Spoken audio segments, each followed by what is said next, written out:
So Because I don't know. because Am I it's supposed very to ask you patently for an common sense. argument? I mean, I don't even know what you mean No, by that. no, because you would have to show. So, for example, you have instances of, like, you have intersex gendered people, right? Like, let's say they have XY chromosomes, and yet they don't have, like, The Holy Spirit has chromosomes? So what? That's a stupid question. I'm not going to ignore that.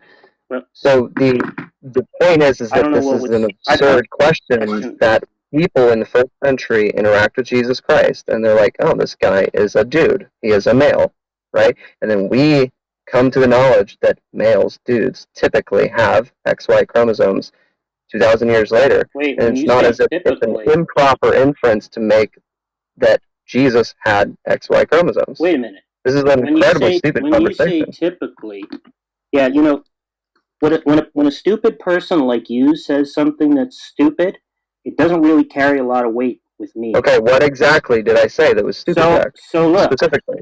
Yeah, so look. You just said typically, right? Uh-huh. You just said fucking typically, right? So does that mean that in some cases a boy doesn't have those chromosomes? Yes. Because then it sounds like what you're saying, dumbass, right, is that chromosomes don't determine sex. Right? That was my whole fucking question, right? That was my whole fucking question, is where you get the idea, that the biblical concept of sex is determined by chromosomes. Sorry, Jack, I had to mute you. Point of moderation. Look, my room is a PG-13 room. Dropping F-bombs several times at somebody is not allowed. So chill out, and you can have the conversation with them. But you can unmute now. Yeah, so the question is still on the table. Question is still on the table. Why is Jesse talking? Because you talk. Why is Jesse talking over me? I'm going to give you a response. Because you talk. I was muted, and he said I could unmute now. So that means it's my turn to talk, right? Go ahead. So yeah, so the question on the table, okay, still stands, which is, where do you get the idea, right, that the biblical concept of sex is determined by chromosomes? You didn't say that. I'm pretty sure I did not say that it was determined by chromosomes. Oh, okay. So then in that case, we don't know what you mean by sex in the Bible, right? So you explain to me. Yeah. So wait, why are you over talking me? So you explain to me what the concept of sex is in the Bible. Mm-hmm. Sex is going to be aligned with, corresponding to, typically XY chromosomes, aggression, the lack of agreeableness. It's going to correspond to all of those psychological and biological traits. Sorry, is correspond? In the vast majority of the cases. Yeah, so it's not. So you're just talking about a correlation, right? Yes, a very. Yeah, that's not what I'm fucking asking for. I'm sorry that wasn't clear. I'm sorry that wasn't. Hey, mods, you guys want to control this ding dong? Yep, we just did. This is not going to be tolerated. Look, Jack, you got to understand. James already warned you. This is a PG-13 room. This is not the atheist room where you get to go in and cuss out Christians and call people names and all this other stuff. You need to remember where you're at. Because if you fail to remember where you're at, I'm going to remind you. Deal with it. Well, I mean, from my understanding, chromosomes do determine the sex in the modern sense. However, when you go to the biblical sense, right, they did not have the luxury of modern science, and therefore the sex was understood. For example, we see that Jesus was born and circumcised on the 8th day, just as the law prescribed. That represents a boy, male, a man. All of these things represent in Scripture, none of which has any relation whatsoever to do with the female that Jack is assuming. I mean, you can also make the distinction, which I was hoping to highlight on, is if someone brings up the issue of intersex, right? Say like, oh, well, look, here's a person who has XY chromosomes, and yet they do not have the corresponding psychological attributes, or say they don't actually have male genitalia, something like that, right? Then that's an exception to the rule, right? Because the rule is typically that what corresponds to XY chromosomes is male attributes, period, right? The exceptions of the exceptions are because they're in the vast and incredible minority, right? So you don't just conflate the minority with the majority and then act as if they're not the same, or there is not some kind of strong influential relationship between them. Yeah, Right, I so mean, you can even in say, for biology, example, Jesse, I mean, well, there's a whole host just real quick, of just let me finish this real different quick. chromosomes. Just real quick, I promise I'm done. Like, you can say the XY chromosomal factors are intended to determine positive masculine attributes. If a male who has XY chromosomes, right, does not then produce male genitalia, right, you're not going to chalk that up as like, you're not going to chalk that up and say, oh, look, this exception to the rule is just how things were intended to go, and he's an exception, therefore you can't make conclusions about this. No, it's a mutation. It's a mutation because precisely biology did not what I'm operate saying the way is, it's intended. with respects to XY chromosomes and XX chromosomes, those are the vast majority of the population. However, there are different combinations that represent either male or female. My point is there is no in between. It is such a case that one is either male or female, and the combinations of chromosomes that represent male are a long list, and so is for a female, and there is no in between. Yeah, so the question on the table is, I'm not asking for a correlation. I'm asking for, right, a definition. Definition of? Yeah, a male. What are the qualities, what are the properties, right, that are essential to be a male? You were talking about in a biblical sense, right? That's or right. We're talking about in That's modern right, times. in a biblical sense. Yeah, and I provided a few with respect to circumcision was one representing male. So having a penis is essential to being called a male. What about a eunuch? As in one Okay, made a understand. eunuch or one born a eunuch? I don't know. Androgen insensitive males, right, are born without penises, but they have XY chromosomes.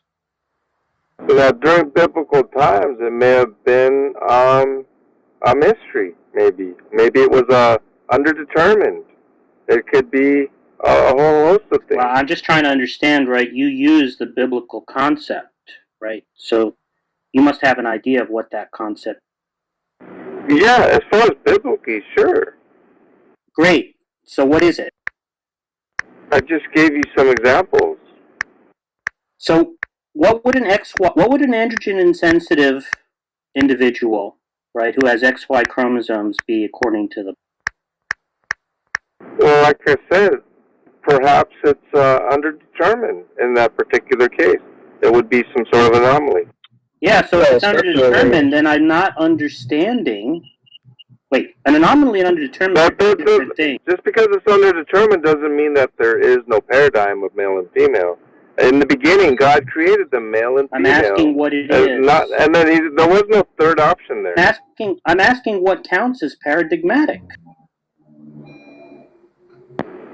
In other words, it's like male, female, true dichotomy. There's an excluded middle there, and there's identity I'll grant you right that there. for the sake of argument, right? So what's the criterion for male?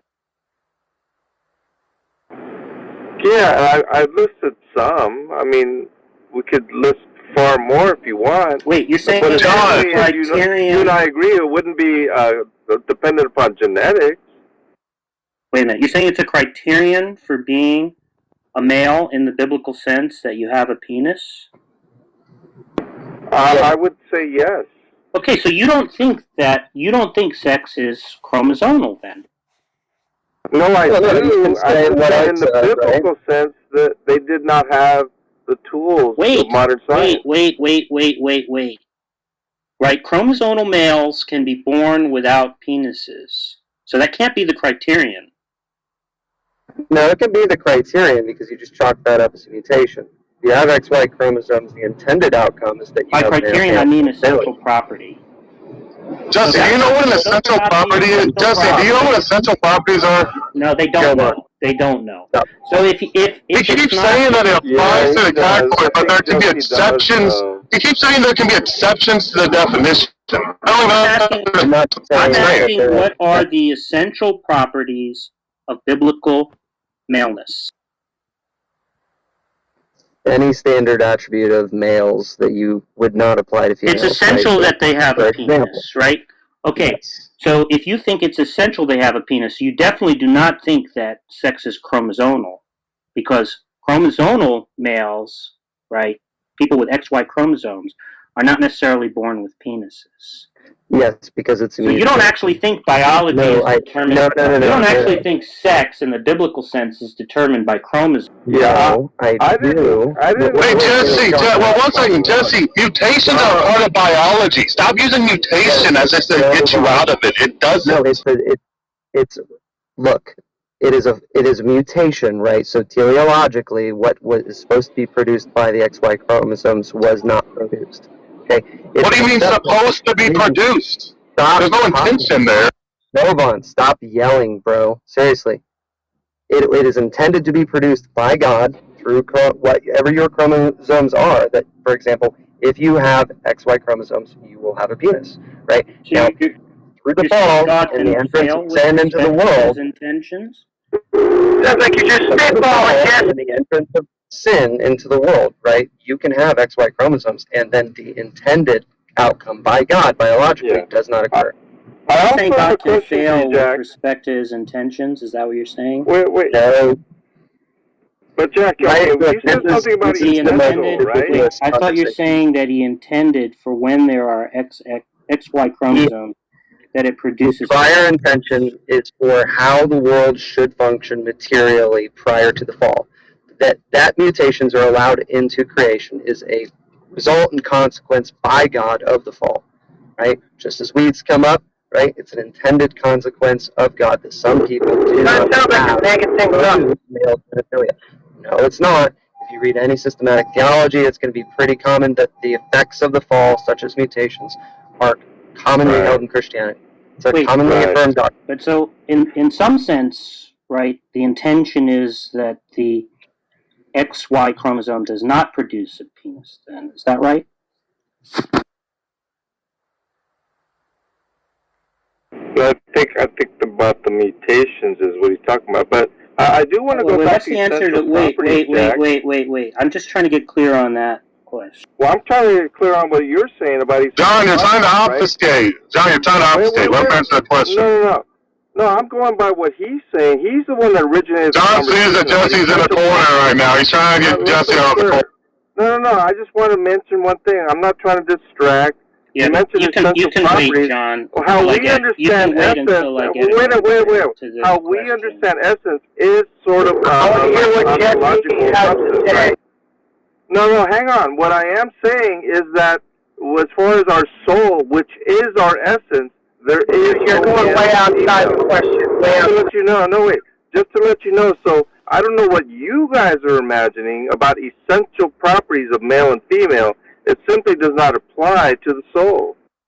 Okay, so when we're souls, if we're not male and we're female? Well, no, Francisco, don't get distracted. I've been waiting to finish Jack's question. Okay, so you want to ask that again, point Jack? that out. That's all. You're saying that in some sense, it's the case that God intends for an XY individual to be born without a penis, right? As a consequence of consequences of hello, this is Eric, aka Whoopin' God has discretion where he chooses to apply certain consequences to certain people, and some of those just happen to be genetic inheritances. So there's a sense in which God does not intend for the XY individual to be born without a penis? There are some instances where, say that again for me. There's a sense in which God does not intend for XY individuals to be born without penises? I mean, that's every sense. That means, like, that's not decretive will, but that's prescriptive will, wherein it is a part of God's goodwill that in every case where an XY individual is born, that they have a penis. There is also the reality of sin, where then God allows the consequences of sin, and thereby it being his decretive will, some people are not produced with a penis who have XY chromosomes. Simple fact. So is that a yes or a no? I don't know that I understood your question, man. trying to rephrase it so that you can just get it the best you can. You didn't understand the question, that there was a sense in which God does not. No, it felt like because there were a couple double negatives there, so I don't know that I understood that. Is there a sense in which it is the case that God intends for an XY individual to be born with a penis, right? Even though he's androgen and sensitive. Well, if he's XY and he's born with a penis, that's just like a male. And you said even though he's androgynous, what? Androgen insensitive. So what would that refer to if he both has XY chromosomes and he has a penis? No, he wouldn't have a penis. Oh, okay. So then he doesn't. So you're just asking, is there a case in which this occurs by God's will? I'm asking if God intends, right, for him to have a penis when he doesn't have. God intends. Yeah. Well, yeah. God intends for him to have a penis, right? Prescriptively. You just say decretively, right? God has allowed the consequences of sin to be imposed upon this particular individual. It's part of So you're understanding teleology to be prescriptive? I believe so. I mean, I don't get that, right? Because I thought that prescriptions had to do with what it is that God commands. Yeah, you don't see that teleologically? Well, I'm understanding commands, right, to be things that apply to agents, right, who act in accord with reasons, right? So if there's some involuntary sense in which people's bodies do things, right, I don't see why that would be some violation of their agents. I don't know why you're asking that question, because, I mean, I don't think it's a violation of their agency per se, just because their bodies are impacted by their external environment, right? Like there are just cases where bodies don't function as they're supposed to. Not per se a violation of agency, because we would hold agency as being restricted, I guess you'd say apart from the body, right? We believe we're souls. So look, there's a notion of supposed to, right, where somebody says, somebody is given some command, right? Don't eat from the fruit of the tree of good and evil, right? And they do it anyway, right? So that I understand to involve the agent making some kind of a choice, right? But you're saying there's some notion of supposed to, right, that's purely dispositional in character. And I'm just not understanding what that is. Oh, you mean, okay, so you're asking about teleology concerning things that are non-agents? I'm asking how is it that that's some prescriptive notion? How is there a prescriptive notion concerning things that are non-agents? That's what you're asking. Yeah. Okay, all right. So finally got okay. Easy. I mean, for example, wouldn't chalk teleology simply up to rational agents. Right? It would say there can be no human agents that exist in the universe, and yet the sun is still intended to keep things warm. It's not referring to any particular rational agent. Yeah, I'm trying to understand.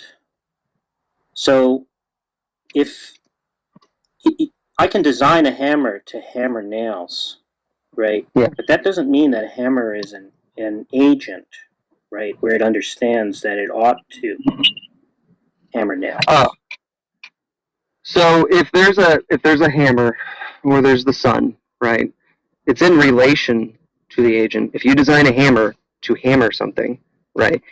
The teleology of that hammer is what it is in relation to you, right? You ascribe meaning to things. Same thing with God. So he ascribes meaning to things that otherwise would not have meaning. That's why when we believe we see meaning in things, and then we conclude God, that is the teleological argument. Yeah, but I'm not talking about the teleological argument. I'm trying to understand what it means to say that a telos is a prescription. It's a prescription of function. It's not a prescription as in, hey, thing that is a non-agent, obey what the prescription is. Although they do, just not volitionally. I don't understand what it means. Look, I understand what it means for an agent, right, to not do what it ought to do, right? But I don't understand what it means for an object to not do what it ought to do independently of the aims of an agent. Well, I think what we've been talking about is a good example, right? I don't know if I could describe so that you can then understand what it means, but it makes perfect sense that at the point where someone has XY chromosomes and they then do not produce teleologically as a discussion the appropriate genitalia, right? That's a flaw of the intention of God for hey, what's up, man? Jack, I mean, can you imagine a hammer not hammering a nail when the creator of that hammer intended it to hammer nails? Also, I need to take a moment because I just picked someone up, so I can't talk for a minute. So does that answer your question of you said you didn't know what it means for a non-agent to not do what it ought to do? If a hammer does not nail... No, I said independently of the aims of an agent. Well, it is independent of the agent, in the sense that the hammer is not an agent. Look, the point is, I don't understand what it means for an object to be prescribed. Right? I think he was trying to explain it as far as the sun. Yeah, maybe he was trying to explain it to bring warmth. I'm still not understanding what it means, right? I'm just trying to steel man what Jesse's saying. It seems to me intelligible in a sense of prescription without the necessity of agency. Is a prescription man? Well, it's the same thing. For example, take the example of gravity. Okay, why is it the case that gravity pulls rather than pushes away? With greater mass of objects, why does it pull? Shouldn't it? Is there any rationality to it pulling over pushing? Well, we don't really know what that is. We don't know why that's. So you're saying it's not normative? What do you mean?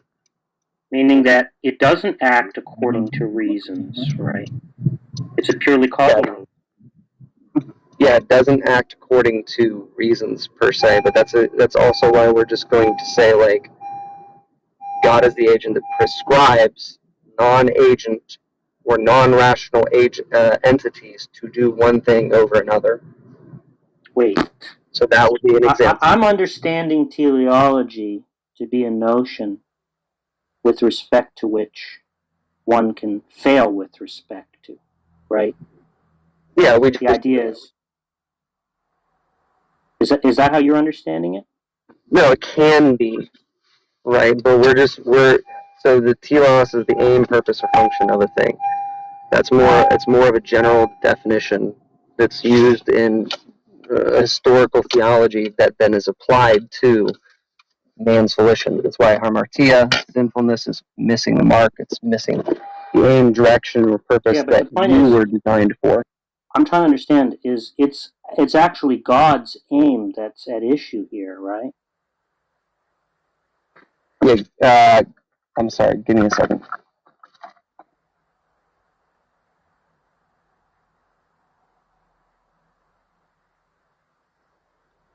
You guys are going to have to give me a second. I have to run into a store with someone. Yeah, I'm actually kind of ready to move on from this, trying to help atheists understand the difference between a boy and a girl. So if you guys want to talk about something else, I would prefer that. This is... Yeah, we have a hypothesis as to why you want to do. Oh, okay, well, that's fine, but I would like to move on. I mean, if you can't tell the difference between a boy and a girl, I'm not here to help you. I'm sorry. Oh, what's the difference, Johnny? Yeah, you can't even define it, Johnny. Go ahead, give us the definition. Tell us the difference between a boy and a girl. I've went through this before. I'm not going to do it again. I don't Of course, really go through of course, you're not going to do it again. So you don't know the difference, Johnny. You don't know the difference between a boy and a girl. Oh my God. Yeah, I do, and I've went through this before. What's the difference? And I'm not going to do it. Jesse said it was wearing a skirt. I'm not going to do you it agree again. with that? Yeah. Stop, Wait, is that because you're bisexual? Katie, Are you bisexual? I don't understand. Hey, look. If you folks don't understand the difference between a boy and a girl, I don't think you do. You can't articulate. Yeah, you don't understand the difference, Johnny. You don't understand. And the associations that go along Well, like what? each gender, if you don't get that, then I'm sorry, I'm not here to help you sort out your lack of understanding. What's the difference between a boy and a girl? Haiti, I said we were going to move on. Because you can't do it, can you? I said we were going to move on. Do you understand that? Yeah. Oh, so you don't know? Very well. Okay. You don't. It's funny how Johnny does that. He likes to pretend, right, that the reason why he wants to move on from things is because it's like not a fruitful topic, when all it is that he can't actually defend his position. Yeah, I don't feel I need to defend trying to explain what associates with a male and a female. I don't have to. We asked you for the difference, not for association. Yeah, okay, Haiti. All right. I said we were moving on. Yeah, this is what I want to know, though. Okay, the conversation went to somehow like a room that was entitled Jesus is Transgender. And I find it interesting is that the people that were creating the room, rather than explaining it, rather than justifying it or whatever, we're the ones answering questions for some sort of transgender LGBT agenda that often come up all the time, and these talking points. I don't understand. Is that the purpose of creating a room for these talking points? Or, like, I don't even understand why a room like that would be even... Multiple times by multiple people to multiple people in those rooms. Right?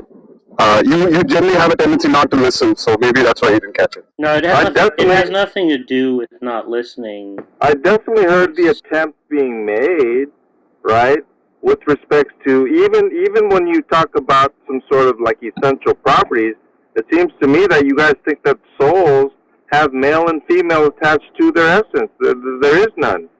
Well, wait a minute. I thought that you guys thought that the Father was male. No, the Father God is neither male nor female. Wait, is the Father God? God is spirit. We're God talking is about spirit. Person And of the so if Trinity, you're gonna begin with the assumption about male and female with respect to spirit, it's fundamentally flawed in a sense that even when we go to heaven, we don't go up. I don't go up to heaven as a male, right? So the spirit doesn't have a gender. So in other words, right? when Jovan and Jack were talking about quote unquote essential properties with respect to the soul, because that's what we're talking about. Does the soul have a gender? The essence. It is not. That's what I'm trying to tell them. Does the soul have a gender then? It does not, Haiti. Oh, does Jesus have a gender? The incarnate Jesus? Yes, the physical so human Jesus being, is Jesus. Right, so he's transgender. Went from no gender to male. That's transgender.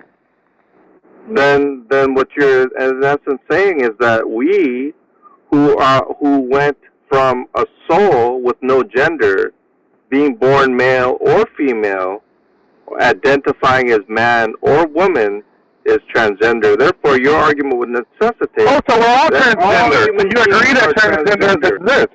So you agree transgender people exist, No, wait a minute. That would be according to the way you guys are defining by your lights. It would not just be that Jesus is transgender. No, that's by your lights. It would necessitate that all are transgender. John, we don't believe in soul. John, we don't believe in soul. That's by your lights. By your lights, everyone is transgender. That's fine. You can say that.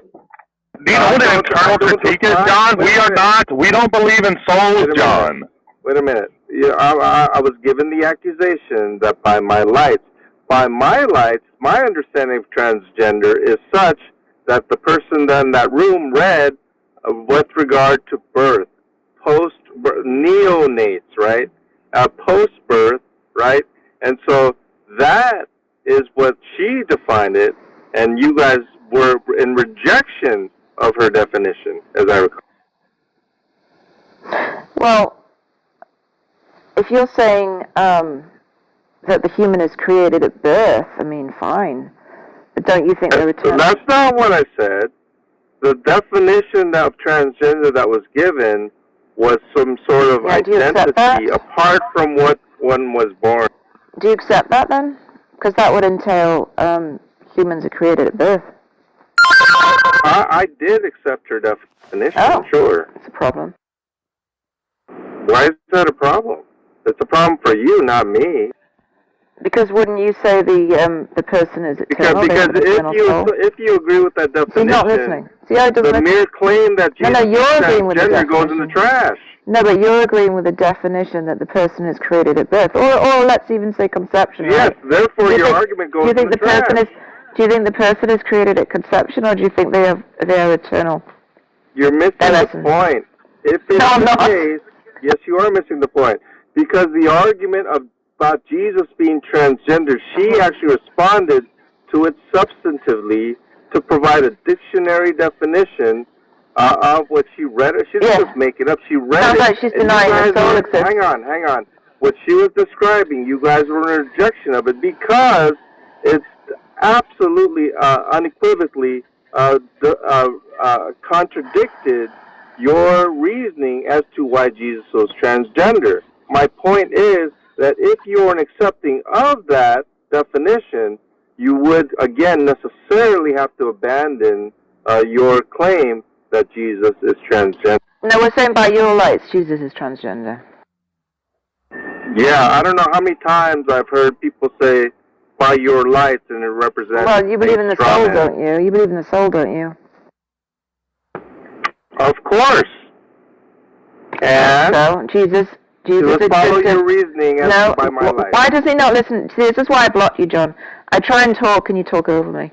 You're not even listening to what I'm saying. You want to pretend by my lights. I do believe the soul has no gender. Go on, reason. Right. You'll find that your reasoning is trash.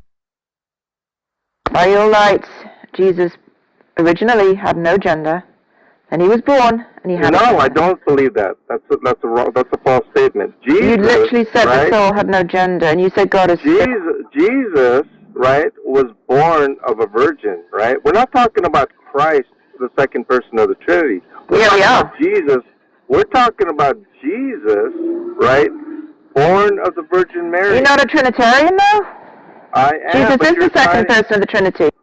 Yes, and so... Are you denying it? Jesus, the term Jesus, right, is referring to the hypostatic union of a human being. So he wasn't the second person of the Trinity when he was incarnate? Christ is the second person of the Trinity, absolutely. Was Jesus incarnate the second person of the Trinity? Jesus began to exist in a sense of his hypostatic union. Okay, you didn't answer my question. I did answer your question. Jesus... Do you understand my answer? I asked you... Question. No, it didn't. I asked you, was Jesus incarnate the second person of the Trinity? So yes or no? Jesus is incarnate. The second person of the Trinity is not incarnate. So Jesus incarnate is not the second person of the Trinity? The second person of the the incarnation of Jesus, right, is a concept that is apart from eternally begotten of the Father in eternity as the second person of the Trinity. Okay? Did anyone understand that? Once again, the second person of the Trinity. I was asking the room if anyone understands what the hell you're talking about. If you're saying Jesus is not Jesus incarnate is not the second person of the Trinity, then who is he? The divine nature of Christ is the second person of the Trinity. But not the human nature? The nature is the person? So in other words, no, there is one person, right, with two natures. Mm-hmm. And so when she's asking about Jesus as a person, right, with two natures, did not exist in perpetuity. That's what I'm trying to explain to Haiti. So he's not the second person of the Trinity. Unbelievable Well, statement. it's just a yes or a no. He's told you at least 4 times. Jesus, right, is Wow. Jesus is not begotten of the Father in eternity. Jesus is born of a virgin, Mary, right? This is what you're conflating. I just want to know if he's the second person or not. It just so happens that this man Jesus is God incarnate. In other words, the second person of the Trinity, who is incarnate, is God incarnate. Okay? So he is the second person of the Trinity. And so the Christ is the second person of the Trinity. All right. Okay. I'm going to ask the room because maybe I'm just not understanding, John. Does anyone know? Well, no, I'm not talking to you now. I'm not talking to you. I'm asking the room. No, I'm asking the room. No, well, see what he's doing? See what he's doing? He won't let me talk. See what he's doing? He's talking over me. Do you see what he's doing? Do you see what he's doing? He won't let me talk. I started. I was first, and he overtalked me. The minute I said I'm going to ask the room, he started talking. Everyone heard. And so what you're doing, Haiti, right, is that you're saying, well, the Father is God, the Son is God. I never asked anything like that. And that's disingenuous. I never asked anything like that. What you're doing right now, what you're saying Don't be baited. Ask the room. Let him finish and then ask the room. Yeah, and so what she's saying is that Jesus is the second person of the Trinity. This is what she's asking.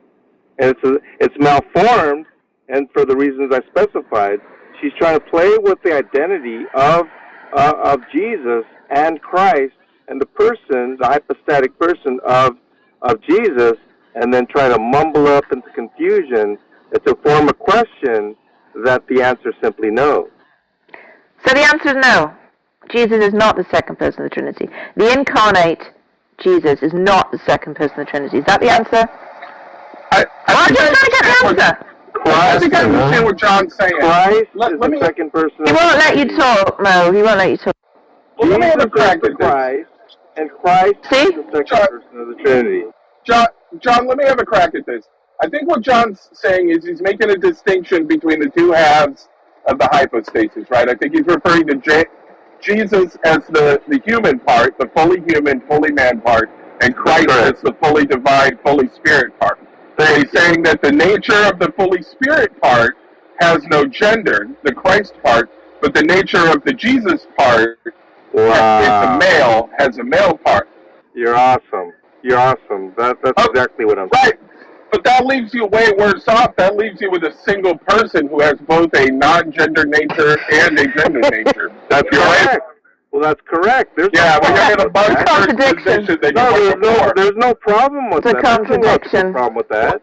No, it's not. Well, it might be a contradiction, but either way, you're left with a person who is at least genderqueer, right? They have non-standard gender identity. No, once again, you're trying to say non-gender represents gender as far as the spirit of God, the spirit of any soul, right? In a sense, the essence has no gender.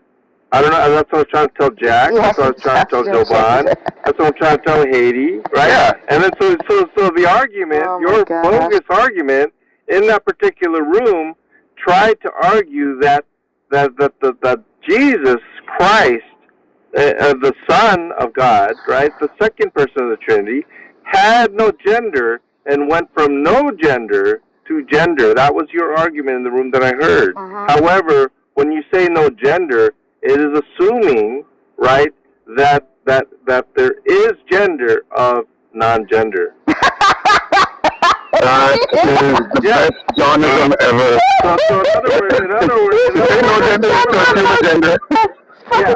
So in other words, there's a difference between not moral, right, immoral, and amoral. And so what I'm saying is without gender, right, you guys are saying not. It's like non-theism and atheism, right? They're not the same thing, right? Okay. So we've That's gone what from... you're just playing word games. That's what I'm Yeah, talking we're the ones that word games. Yeah, we're the You're ones saying that...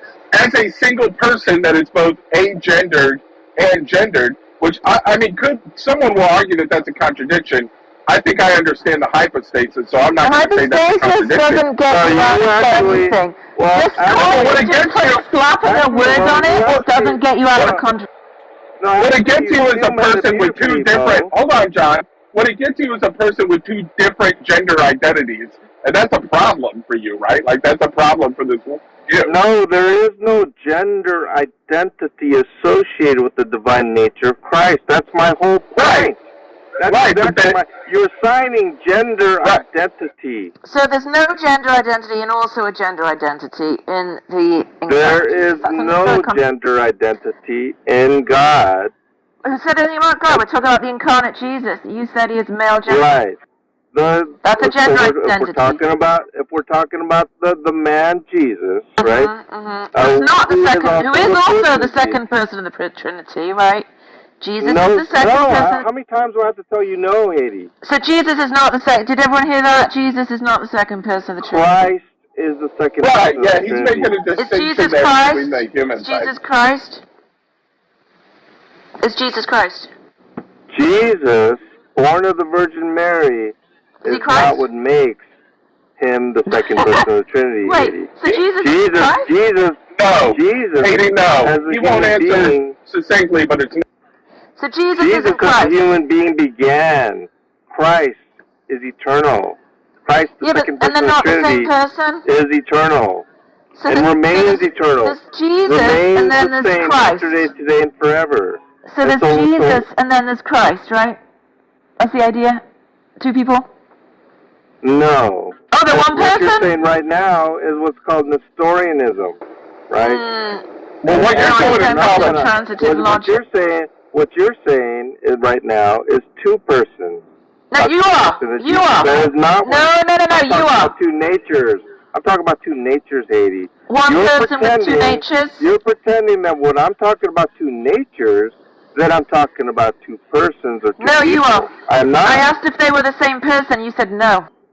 No, they are the same person. Oh, so Jesus is Christ. No. In a sense, oh my God. Jesus is the Christ. Jesus is Christ. Okay. Yes, predicative. Same person. It's a predication, Haiti. Just saying it's a predication doesn't help you. Is Jesus the same person as Christ? You're making it into identity statements, Haiti. Yes, no, you need to explain why it's not. Is Jesus the same as Christ? I just told you, Jesus is the Christ. Oh, he is the Christ. Great. So we have two gender identities. Jesus is the Christ. Jesus doesn't have a gender, and Jesus does have a gender. That's a contradiction. I did not say Jesus did not have a gender, Haiti. Yeah, you said Christ does not have a gender. You said Christ isn't, but then you also said Jesus is the Christ. Jesus is the Christ. Right. The predication. So is that identical? No, it's a predicate. I don't know how many times. It's like the time when Jesse said it's not carnal, and then you were like 5 times. You were just repeating yourself. Right now, I literally tell you, no, that's not the case, and you repeat it 5 times. It's like incredible. What do you mean by predication? There you go. That's the proper. Rather than pretending I'm making identity statements. Well, you did say Jesus is the Christ, so I took that to be identity. What do you mean by predication, then? He's not identical to the Christ? Once again, it's a predication. Yeah, I asked you what you meant by predication, remember? Hey, Haiti, what he means to say, he's making... Why are you white-knighting for him? I'm not. I just understand He seems to understand. I don't know what... He's trying to help you understand, Haiti. Why can't you do it? Do you not know what a predication is? The way I look at it, the way, like you did not, when Mo responded, he perfectly steelman what I was saying. Do you have any objection? He actually didn't steelman. Are you complaining to Mo that he that he's talking unintelligibly, you cannot understand him? all these things. It seems to me that you are the one who's not Yeah, here comes understanding, the not trolling. Mo, Here comes not the me. trolling. Here comes the trolling. Yeah, Mo said that when you look at what you're saying, then Jesus has both no gender and a gender. So I don't know why you're appealing to Mo. No, that's what Mo said. I don't know why you're appealing to Mo. Yes, he did not say that. He said Jesus is gender fluid by your light. That's what he said. He did not say that. Did anyone hear Mo say that? He talked about some of the problems in a sense that Jesus' nature having no gender and Jesus' divine nature, that is, and Jesus' human nature having a gender, he's saying is problematic. That's what. But at least he understood what was being said. Is my point. You on the other hand, is assigning one nature, right, and two persons to Jesus. I never said. No, that's what you're doing. So basically, what you're assigning, two natures and two persons, and so what you're in essence doing is what's called Nestorianism. I don't know if you know what that means, but this is what you're doing. That is not what I'm saying. I am not talking about Jesus in that sense of two persons. Yeah, Mo said that there were two parts of Jesus, the divine part and the human part. Two natures. No, he said two parts that made up the hypostatic union. That's what he said. In any case, did you understand what he was saying? Yeah, I understood that Jesus is gender fluid. Unbelievable. I also understand that you can't explain how Jesus is both Christ and not Christ. Maybe you'd like to explain that. Jesus is the Christ, Katie. Is that He's the Son of the living God. Is that identical? How many times do I? Yeah, you keep saying it's a predication. The question? You keep saying it's a predication, but you haven't ever actually explained what that means. So. What do you mean by predication? What do you mean by predication? I don't know what it means. What do you mean? My question is, if you've been answered the question, is the statement identical? And I literally told you 6 or 7 times. What was the purpose of you asking one more time? What does predication mean? You've never explained it. What is the purpose of you asking one more time? Because when I hear... Shut up. Are you claiming that you didn't get it the first time? Listen to him. Listen to him get angry. Or the fifth time? Or the sixth time? Triggered? What is the purpose of you asking if you've already been answered that question? Is it incredulous to you? How long is this going to take? Should I get a cup of coffee? You can talk about my statement about predication and ask questions about that. But to ask, is it identity statement? Come on. Like, seriously. Are you done? Are you done? The reason I ask is that you're not explaining how it is not identity. You just keep saying Jesus is Christ, and you are not explaining how that is not identical. So go ahead, explain how it's not identical. Yeah, the nature of Jesus as a human, in his human nature, is not identical to the divine nature of Christ in his hypostatic union. You're just repeating the claim. How is he not identical? Because the divine is not identical to the human. It's simple. Right, so when you say Jesus is Christ, what do you mean? When I say that it's a predication. Right. Yeah, I want to know what predication means. He's never explained it. The Christ, right, represents the Messiah, in other words, right? What does predication anointed, mean? Right? And so Jesus is anointed. So he's the anointed one, right? And That's so relevant. my point, no, it is relevant because Jesus is anointed is not anointed as Jesus. They're not identical. Anointed means what? Maybe a king? I mean, like, seriously, are you not getting it? No, I'm not getting what, I don't know what predication means. If it's a statement of identity, it would be such the case that what's being said is anointed is Jesus.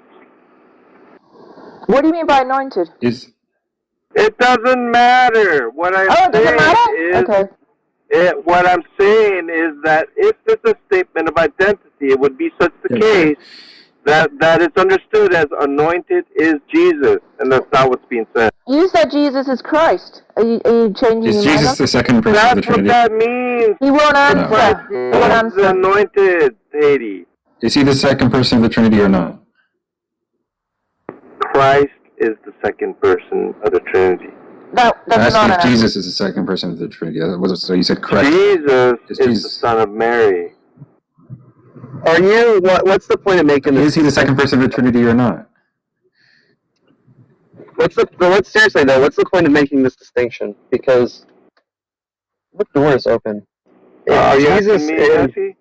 yeah, I'm asking you because Jesus is the Messiah and Jesus is the second person of the Trinity. The Messiah is the second person of the Trinity. Christ means Messiah. Messiah means anointed one. Right. That person, whoever is the Christ or Messiah, is the second person of the Trinity. So what's going on? Right. And so That's what I'm trying to. That's the answer. One of the answers he could provide, but he's just not answering the question. And so the person, Jesus Christ, is certainly the second person of the Trinity. Right. So okay. So why yes, Jesus is the second person of the Trinity. How long did that? Why did it take so long to Because get that? what you're not getting, I don't know how long you've been paying attention, Jesse, but they're trying to. I just got done with my client. Yeah. So like I said, I don't know how long you've been there, but what they're trying to do is force Nestorianism. Yeah, so John agrees that Jesus is the second person of the Trinity, but he was afraid of some sort of gotcha, so he refused to say it because he is dishonest. What I did say, Jesus who is the Christ, the person, Jesus who is the Christ, is the second person of the Trinity. And so that is my statement, and you can try to like twist that particular statement all you want, but that statement stands. You're more than welcome to analyze the statement I just made, but your attempts to reword what I'm saying and the entailments of what I'm saying is simply disingenuous. The second person was, that is, Jesus, the second person of the Trinity, was born of a virgin, and also some eternal. So, listen, the main point is this, okay? The main point is that the divine nature of God, right, of Christ, right, has no gender. We, as human beings, are essential. Natures? Our essence, right? Our essential what properties? Don't have genders. It's persons that have genders. We don't have gender as well, right? Spirit, when we go to heaven, we don't go to heaven as a male or female. And so it seemed to me that there was a common misconception about when the argument of Jesus is transgender, you guys are making it to be like no gender becoming gender. No gender remains no gender. Don't have genders. So I'm going to say it again. No gender remains no gender. And then did have a gender, right? Jesus. No, the second person of the Trinity, right, has no gender. You just said Jesus is the second person of the Trinity. And Jesus is the man. Well, let me finish. And it is a case that there remains no gender in the second person of the Trinity. Yeah, John, doesn't God the Father have a gender? You're going to chalk it up. No, God the Father does not have a gender. John just said that Jesus was the second person of the Trinity. He answered that Jesus to was Detroit. the gender? And then he's saying that the second person... Yes, you did. You said Jesus is the second person. Oh my God! He says that Jesus has got two natures. He's got his Jesus human nature and his Christ divine nature. His human nature has one. His divine nature does not. That's a category mistake. Natures don't have genders. It's persons that have genders. And I'm wondering if Jesus, that person, had a gender or not. It sounds like he didn't, and then did when he was incarnate. The second person of the Trinity does not have a gender. Did Jesus have a gender? Because hold on. Would have had was male, right? Dude, okay, look, so you're going to just restrict the issue of sexuality to the material realm, period. It's not sexuality, Jesse. Wait. It's gender. I don't care about your sex-gender distinction. I do not care. I'm not going to play that game. By the way, I'm this saying isn't even a sex sex to gender refer distinction. to males or females. Period. Don't do that because that's stupid. Yeah, Okay? there is no What I'm distinction saying- between what I'm sexuality saying- and gender. hold on. John, do this. Look, There's no distinction sexuality. between sexuality and gender. Okay, shut up. Okay, gender and sexuality is restricted to the material realm. Okay, every believing Christian is going to say that persons is restricted essentially to the soul. It is the immaterial element. That's not true. Just yesterday we had Christians telling us that God was male. Stop talking. Okay, You just say wrong things.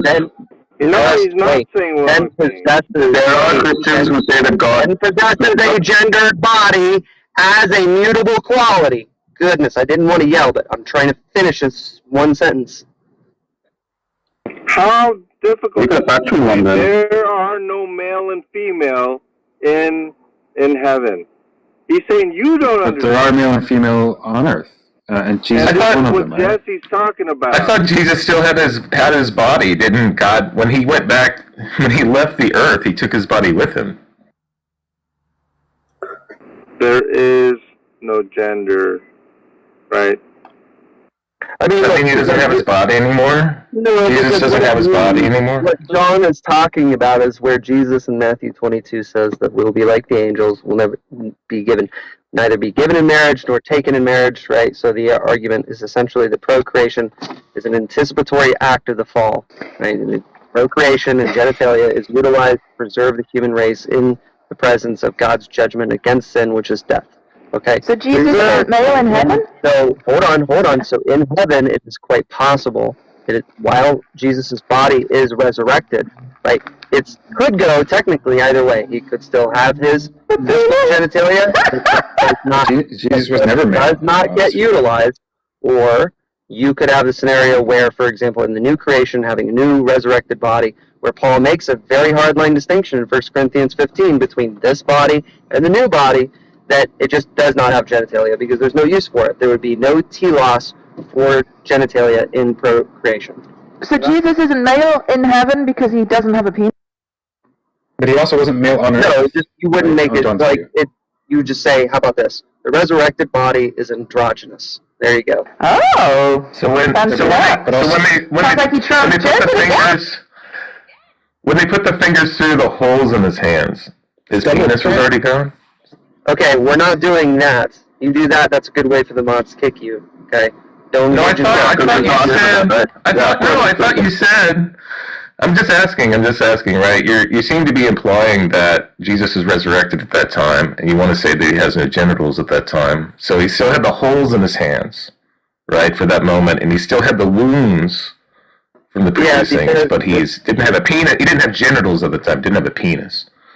Yes, because the resurrected body is teleologically perfect, right? So it's intended to be what God wants it to be exactly, unlike our present bodies, which are corrupted by sin. So if you have the puncture of the side, you have holes in the hands, or more likely wrists, right? Those have a telos because they indicate and point to the crucifixion of the Son. That is our means of atonement, so on. The genitalia wouldn't serve any function in heaven because there's no judgment for sin. So the body is modified per function, including Jesus. Maybe a genitalia would be like a reminder of what you were on earth. Maybe. I just don't understand why you would call him a son at that point. No, son is an anthropomorphism. Why do you guys keep gendering him after that point? That's kind of where I'm at. It seems weird. Why even argue about it at all? You could just say Jesus doesn't have a gender now. He's not a male. He's agendered. So why call him a he? The Father is not a male either. Okay. John's view, Jesus was never male. So then the Christian is also They're not a male, right? John That's the said, case that now as far as like when you read about the Holy Spirit, talks about wisdom and often refers in a feminine sense, right? But the Holy Spirit is not a woman. The Holy Spirit is not a female, right? It's just understood in the language as a reference to languages that have feminine and masculine. Yeah, it's just John said- anthropomorphic. John said, That's exactly right. Anthropomorphic. John said the second person Jesus is the second person of the Trinity, and the second person of the Trinity has no gender. So it follows that Jesus has no gender. No. Once again, No. I said Jesus is What? born of the Virgin Mary. This is what I was saying, and that Jesus is the Christ, and the Christ being the second person of the Trinity. This is how I explicitly said it. Jesus is Now not you're the just second repeating person. what Haiti said so many times that you're actually repeating what Haiti's saying. I'm saying, which I'm not saying. But don't do that, John, because You that's said- going to be confusing. Yeah, I know. I You said very clearly understand. to me that Jesus is the second person of the Trinity. Yeah, you're making that. like you're saying you're making statements of like of identity, right? He is the Messiah. So look, don't do that. Okay, look, say the Son of Man and Jesus were two different states of being of the same person, right? So the Son of Man is he who existed in Daniel 7. He is the Logos, the one through which all things were created, right? And then you have Jesus. Jesus is the name given to Mary and Joseph to name the incarnate Son of Man. Okay, there you go. So if you say Jesus, you're referring specifically to the incarnation. And that's what you're referring to, the incarnate state of Jesus. Exactly. First Well, century. you said it better than I. So is that one person or two persons? So it's person. not the same person, right? So it's the same person. How is it not the use of identity? To say It'd be the same person if- Jesus is Christ. Christ is the second person of the Trinity. Yeah, that's Jesus fine, is the but second. they exist in different relations, right? Hey, how are you? They just exist in different relations. So all you're going to do is you're just going to say, right, when we refer to Jesus, we're just referring to the same person in a particular aspect or in a particular environment that defines what we think about him. So, like you said, when we refer to Jesus, we're talking about the incarnate God, right? With human nature. Talking about the You're talking We're about not talking about the asexual? at a particular time or in a certain part of its life, so to speak, but not the entire kind of career of that person. Is that right? Jesus, we believe Jesus is still alive. So, like when you're talking about like when he's walking here on earth, no, that's not what we're talking about. Hang on, which Jesus is alive? The human person or the divine person? Well, one person, right? Oh, it's one person. Oh, more than one person. Ah, it's one person. Okay. Yeah, I didn't catch that. The person with the divine nature, or the person with the divine with the human nature. So it's one person, Jesus. Right, that one person is alive. So one person is alive. Does this one person who is alive? Does this one person have a gender? Well, that's what I'm trying to tell you. As far as yes or no? My understanding, it could be the case that in heaven, Jesus does not have a gender. Did Jesus have a gender on earth? Yes, I would say that Jesus had a gender. There you go. Male gender. Transgender. Male sex. Transgender Jesus. Confirmed. We got another argument, boys and girls. That's a third argument we got now. Because he's going to change his gender when he goes to heaven. It's non-binary in heaven. Jesus is non-binary in heaven. That's it. Hey, I need to go do something. Johnny, Matt, James, I need to go do something and leave this room. Can I get back in if I message you guys? Yeah, does someone have you blocked? As far as I'm aware, but I'm just saying, if I message the mods, I want to be able to get back into the room. Yeah, no problem. There you go. Okay, you can thank message Johnny. All right. I'll talk to you guys in a bit. So I mean, once they created that room, Johnny, I was in there. I didn't say anything. I wasn't about to even make forth any arguments. Some people did come in. They were very angry. They were very accusational. And as I'm sitting there listening to what was being argued, I mean, it was complete and utter nonsense. I think Dan Linford took most of part of it was the positions. Which part of it was nonsense? Like I said, I considered it nonsense. And wait, why? I'm not gonna buy it like in terms of what was. I certainly didn't I'll say, Dan, that's a bunch of nonsense, and let me tell you why I just wasn't interested in the conversation then, Jack, and I'm not interested now. That is just my opinion. You just spent an hour arguing it. Yeah, I'm not willing to try to convince you otherwise that it's. You just spent I'm not interested in trying to convince you that it's nonsense. I'm not here to justify why I believe it's nonsense.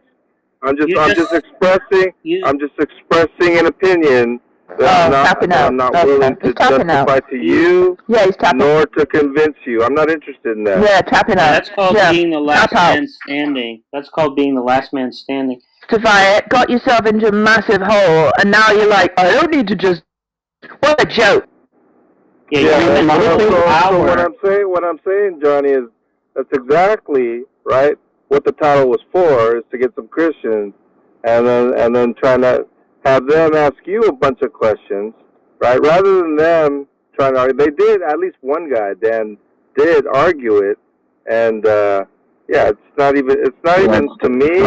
To me, it's like listening to somebody that's arguing like why it's a flat Earth. And I really don't even have the inclination to respond.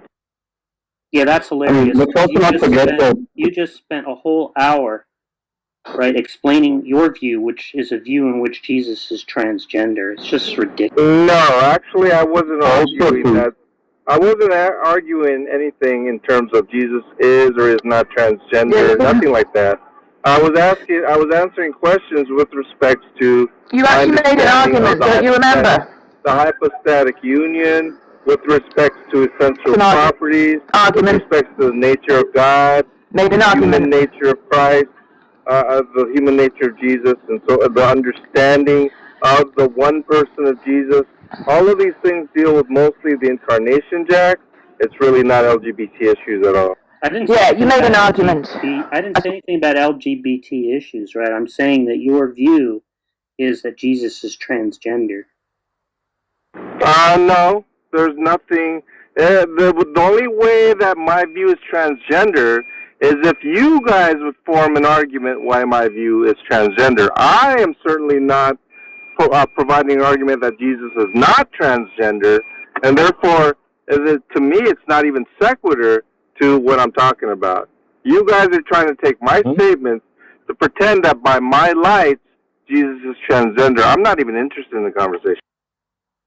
And stop talking then. I mean, two things. Like, one is like the Christians we talked to that in those rooms, right? They held completely the opposite view. Like they would say that God the Father has a gender and so on. So even if you think your argument somehow lets you escape from Jesus is transgender, like they're certainly. Well, then you could talk with them if you have any Christians that. We did. We blocked you so we could talk with them. We blocked you so that you could actually talk with them. But yeah, every time you say it, we try to talk to them and then you butt in. You blocked me. You butted it on Jesse. What are you even talking about? I tell you, every time we talk to the Christians, you jump in. Yeah. And the other thing, and this is really more important to me, right, is like, you keep making this assumption that the reason why we say, like, we start rooms like Jesus is transgender is because we're trying to insult God or something, we're trying to blaspheme, and it's the other way around, right? Where we don't consider it an insult.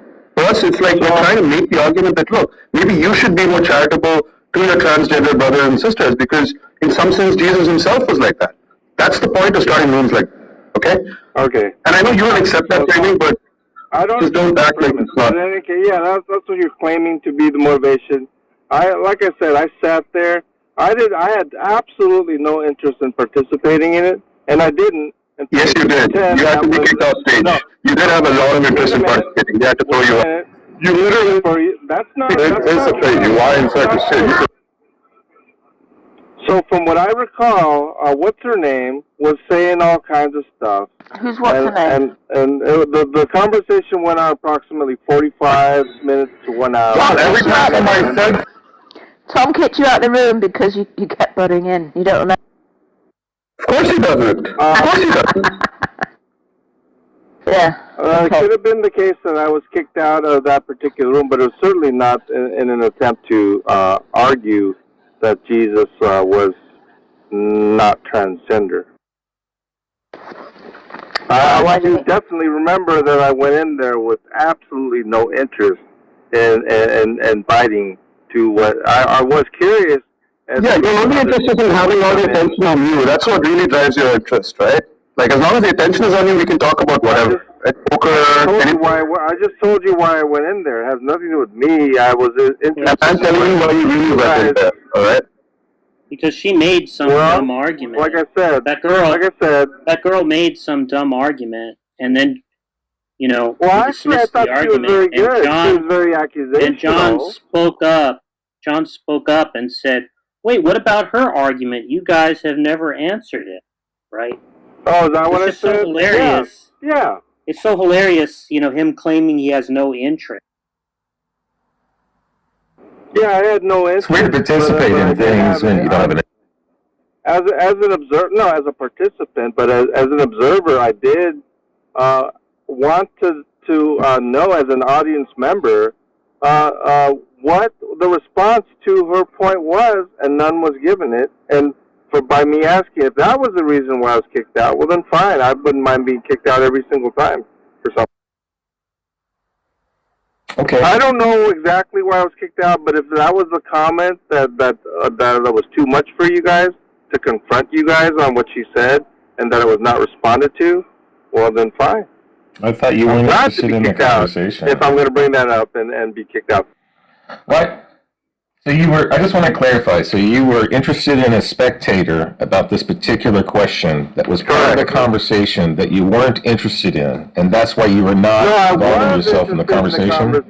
No, I was interested in the conversation. You were interested in the conversation. I went in there to begin with because I was interested in how others would come in to respond, and that's what. Yeah, I was certainly not interested in debating it. That's for sure. I can assure you that. Your claim was that you weren't involved in these conversations. You weren't interested in them. You weren't trying to be in there. The other claim is that you were kicked out because you were involving yourself, and you seem to be going back and forth just in this dialogue here.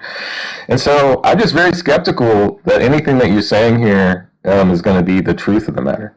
Yeah, and so this is why I'm telling you I went in there, and I was interested not to participate but to observe. Well, and I was there most of the time. I was probably there for hour and a half, 2 hours, very silent. It was not until the very end, which I thought that she was making some substantive comments that people were ignoring, right? Yes, I agree that she was very accusational, condescending, downright dropping profanity bombs or whatever, right? She was clearly triggered, but that's not the point. I was saying was that she was making actual substantive comments that people were just disregarding, ignoring, and obfuscating, and all I did was saying that she made these comments, no one responded to it substantively, and if it was the case that I spoke up for that, and then I was kicked out, I wasn't trying to participate. I was just pointing something out as a spectator, and if I was kicked out for that, I'm okay with that. I'm really okay with that. Spectators, by definition, don't contribute. You don't join the match from the sideline. He's actually lying because what she said was responded to. But I think I agree with John that it makes sense to say that he wasn't interested in arguing it because he agrees that Jesus is transgendered. So why would he come in to argue against a view that he himself holds? That would be said he didn't, Jack. Hold on, guys. Look, Jack, John just said he did not hold the position that Jesus is a transgender. Of course, and look at them. So we look heard what they're doing. Yeah, we heard this from John's mouth, Jack. Yeah, but what John means by... I'm telling you what John just said. Yeah, right. And I'm tell me what John... Jack, don't tell me what John means. I just heard what John said. Now, here's something else I would like to say. I don't know who said it earlier, but they said to John, well, you ought to be a little more charitable to the transgender community because we, the atheists, see Jesus as transgender, which is to suggest because we see Jesus as transgender, Mr. Christian, you need to be more charitable Which is a ridiculous argument. That's not what I said. Ridiculous argument. Yes, that Johnny, is what you said. I'm just still That's trying. not what I said. Would you like to hear what I said? Wait. I'm just still trying to understand. Yeah, it doesn't. Yeah, so you told me what John said, right? But you didn't tell me what John meant, right? And Why didn't you say that John means? We spent an hour figuring out what John's view was, and his view is that Jesus is transgendered, right? So he can label that. Yeah, I did not. He can label. I don't know why you're over talking me. He can label not trans. He can label transgendered as not transgendered if he wants, right? That's what he said, right? His view is that Jesus is not transgendered. We spent an hour figuring out his view. Okay, well, let's spend about 2 and what seconds his view figuring is this that out, Jesus Jack. is trans. Okay, Jack, you can listen for a change. We'll spend about 2 seconds figuring this out. John, question. Do you view Jesus as transgender, yes or no? Absolutely not. Yeah. There you go, Jack. There you go, Jack. See how easy that was? You just don't understand, do you, Johnny? Point of... Have a nice day, Jack. Now, the other individual that wanted to say something, go ahead. Yeah, I want to know... No, not you, Haiti. The other individual that was talking. No, but real quick, someone moved Jovan down. No, not real quick. Oh, so you're not going to answer when Jovan was moved down? The other individual that wanted to talk and said, I did not say that, Johnny. I just can't remember who that was. Can you ask why Jovan was moved down? He can go ahead. I mean, why was Jovan moved down? I mean, you can answer that or not if you... What was your initial... You wanted to interrupt because you said that's not what you said. Tell me what it is that you said. Yeah, what I said was the point of starting rooms like that is to show the Christians, right, to demonstrate or at least argue to them that, in a sense, Jesus himself was transgendered, right? So maybe they should put aside the sort of visceral kind of gut feeling that, you know, the aversion they have to transgender people that we think really is what, like, you know, leads to the attitude they have, not because it's from Scripture. That's exactly what I just said. No, hold on. No, you said, no, that's not what you said. You said because atheists feel like, you know, what exactly did you say? You said basically that because atheists like transgenders or something like that, then Christians should be okay with it. That's what you said. Deepak. I can find the replay. He said exactly what you said, and others. Exactly. Because you and other atheists see Jesus as transgender, you're suggesting that people like John should therefore be more charitable to transgenders. Again, you need to understand, that's not what I'm saying. I'm saying I want to convince you that Jesus was transgendered. It's not about me feeling that Jesus was transgendered. It's about convincing you that Jesus was transgendered. Deepak, let me say it this way. But Johnny said, just because you view Jesus as transgender, and then this is what you said, we want to convince you that Jesus is transgender, right? In other words, you hold a view that you're convinced of, and you're trying to convince the Christian that Jesus is transgender, of which they disagree with. Now, if they agreed with your premise that Jesus is transgender, you might have an argument as to we ought to treat others who are also transgender with the same respect as Jesus, right? But that's an important premise. We do not hold the view that Jesus is transgender. If you want to try to force it down our throats, you're not gonna get any sort of so is making an argument forcing it down your throat? Or the transgender by trying to force transgenderism onto the Christian. You don't see that. So when you make a rule that people can choose to come in or come out and listen to what we say, is that forcing it down your throat, really? Am I like taking a front page ad in the New York Times or something? Well, I will say this. I don't get it. Like, how is that forcing it down your throat to try to convince you? Am I supposed to just keep quiet? I don't get it. Deepak, you're coming into this room and forcing on to Jesse and myself, right? We're talking about the rules that were created. Hang on, sir. Under our lights, that we are saying Jesus is transgender. Certainly you're trying to force that down our throats. Who forced you to talk about it? Very room. Who forced you to talk about it? I didn't start the conversation with this room. No one forced Jesse to talk about it. No one forced you to talk about it. You wanted to talk about it. By the way, James, do you know that John is just sending people down because he doesn't like what they're saying? They weren't being rude. They weren't being offensive. They weren't over talking. They just, I guess Johnny just doesn't like them. I think he's doing mod abuse, James. Yeah, well, you can think what you want, Haiti. But I sent Jovan down. I sent Jovan down for a specific reason that violated the terms of James's room. What was that? Profanity was insistent on Jack's part, and he was given multiple passes. He called another member. Would you like to listen, Haiti? Yeah. You would. Yeah, Jack did. He said FUCK a few times. Yeah, but that's not why Johnny sent him down. Haiti, listen. Jovan said to another member that you are a lying sack of shit.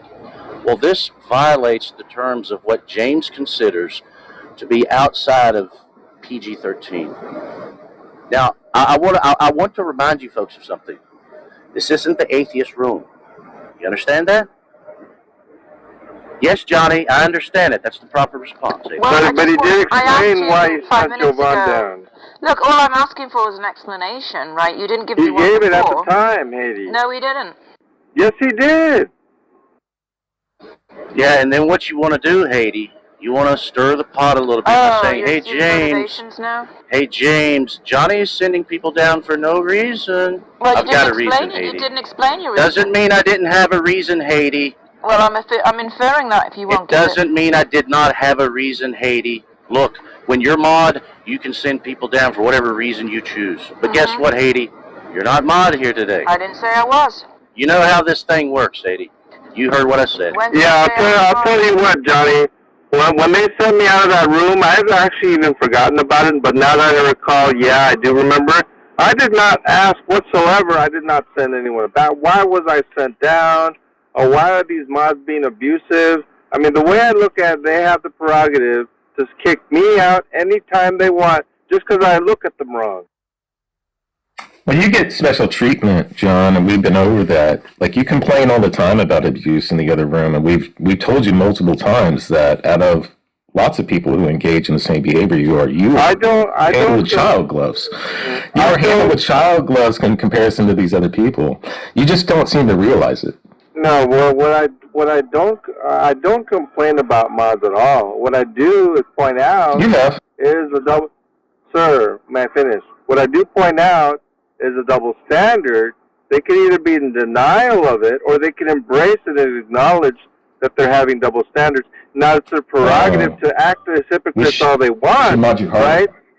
But what I am saying, we should mod you harder because the hypocrisy here is that we're not applying the rules to you when we're applying them to other people. What I will say is that I'm certainly not complaining about it, sir. It is a prerogative to act in hypocrisy all they want. Are you complaining about the hypocrisy? Are you complaining about the hypocrisy? No, I just said that I'm not.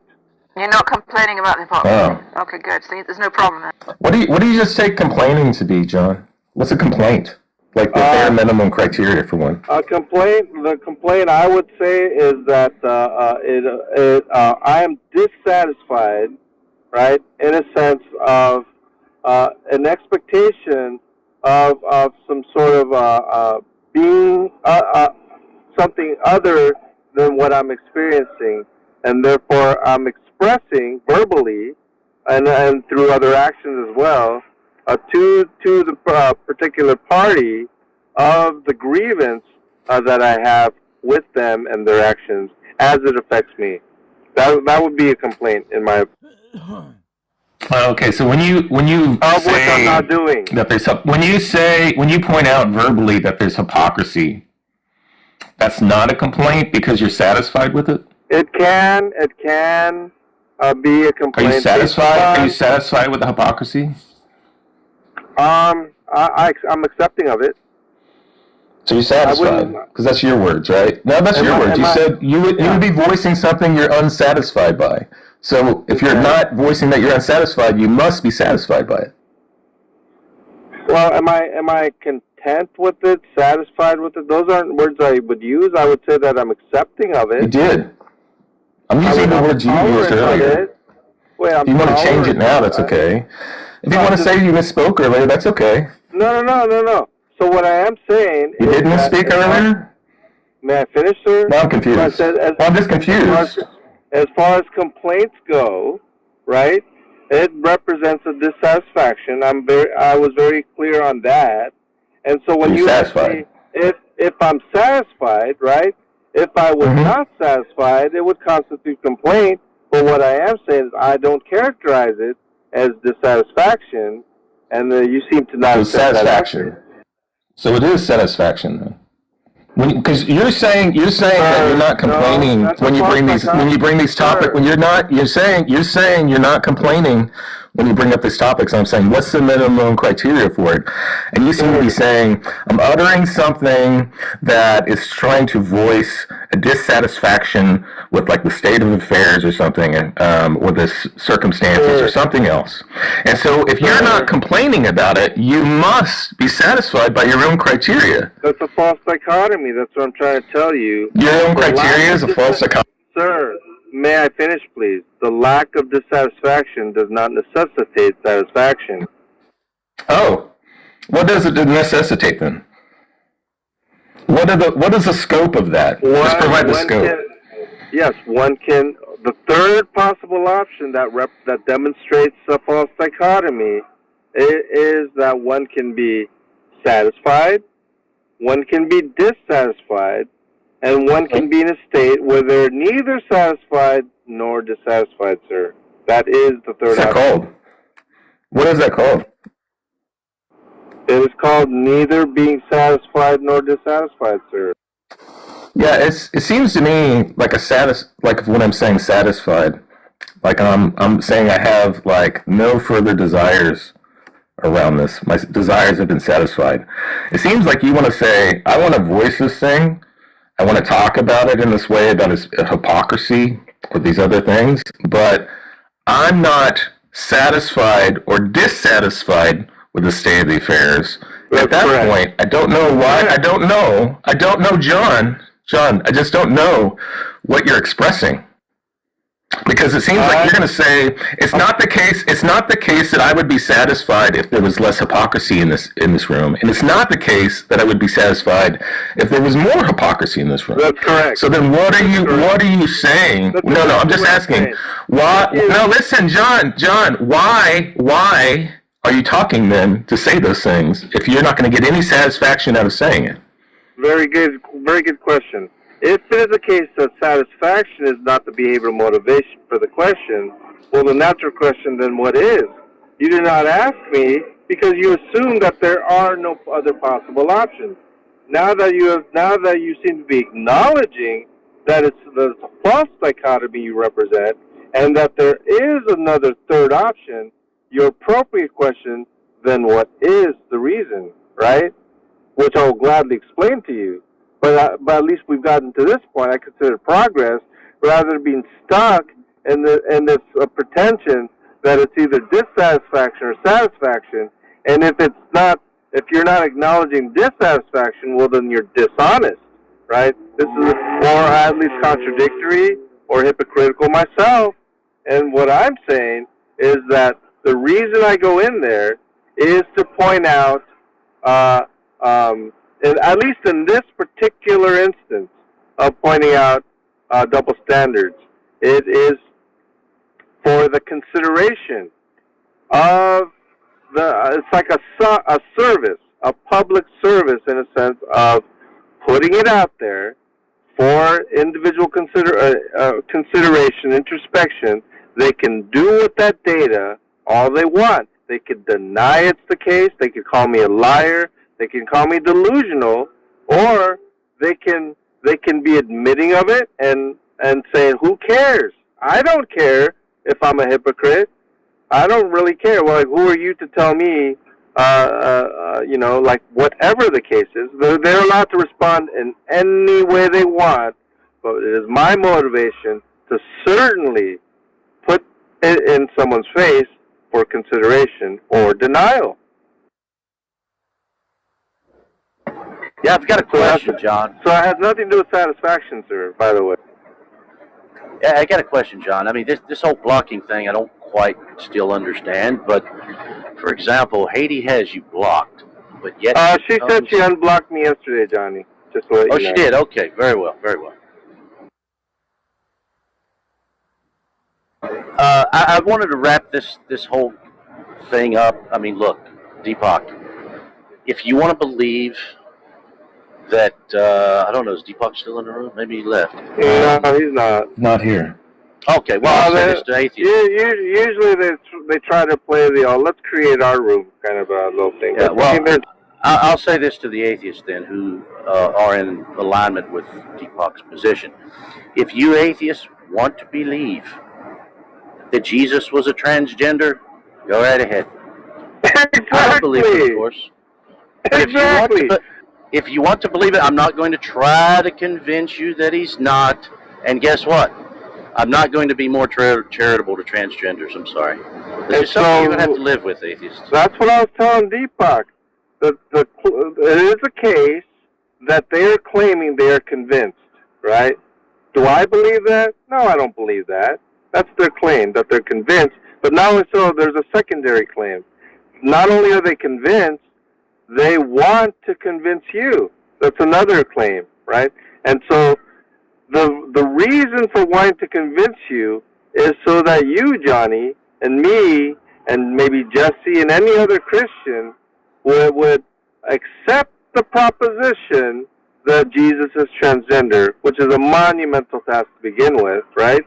And by so doing, that demonstrating that Jesus is transgender, the entailments are that we ought to treat others who are from the LGBT community, who are transgender, that we ought to treat them like how we would treat Jesus, who is a transgender. This is absolutely absurd. Yeah, John, do you think that's going to work with me? That's my whole point. Do they think it's going to work at all? It just makes them look like fools, Johnny. Exactly. Yeah, I mean, this is really, I mean, look, you just use the offensive words. I mean, it's just retarded. That's what it is. I mean, it's just a completely stupid argument. Yeah, and I think someone else earlier asked, well, did Jesus have a gender on earth? Oh, what do you mean? Well, he was called the Son of Man. I mean, does that help atheists? I mean, is this difficult too? I mean, this is the type of absurdity. Then they want to ask me what the difference between a man and woman is, and I guess I'm assuming a lot of these atheists have children. I guess when they're at the doctor's office and they're undergoing a sonogram and the doctor says, "Oh, I see a penis. You're going to have a boy." What does the atheist do? Well, do you have an argument for that? Well, what's the difference? I don't understand. I mean, this is bullshit. They don't operate like this in real life. I did want to clarify to Jesse in case he misunderstood. I did not call them fools, by the way. I said their actions make them look like fools, and I think that's certainly the case. Well, I mean, look, it just depends on exactly what you're trying to say, right? Like, so for example, I understand the distinction between sex and gender, right? And that's fine, because, I mean, there is a physical reality and a psychological reality. But if every single time I use one or the other specifically because I believe that they're harmonious, even though that you can make a distinction, right? And you like, oh, you're using the wrong word. I'm like just not gonna. That's akin to the whole argument of Jesus being transgender in heaven. Like, it is literally that retarded. And if you try to chastise someone for something like that, like, that's just where you should be laughed off the stage. Like, after a lot of patience, right, and charity, after you give them that and you work through the issues, if it is just an issue of incredulity concerning certain principles of common sense, like, laugh them off the stage, mock them, put them in the stockade and throw tomatoes at them. Here's the issue, Josie. The whole issue is semantics. It's word game. They're trying to prescribe a certain word. They will not allow you to understand certain words like man, woman, male, female in a certain way. They're trying to prescribe it to you, and therefore the entailments of that prescription represent some sort of acceptability, some more sort of moral acceptability. This is what they're attempting to do.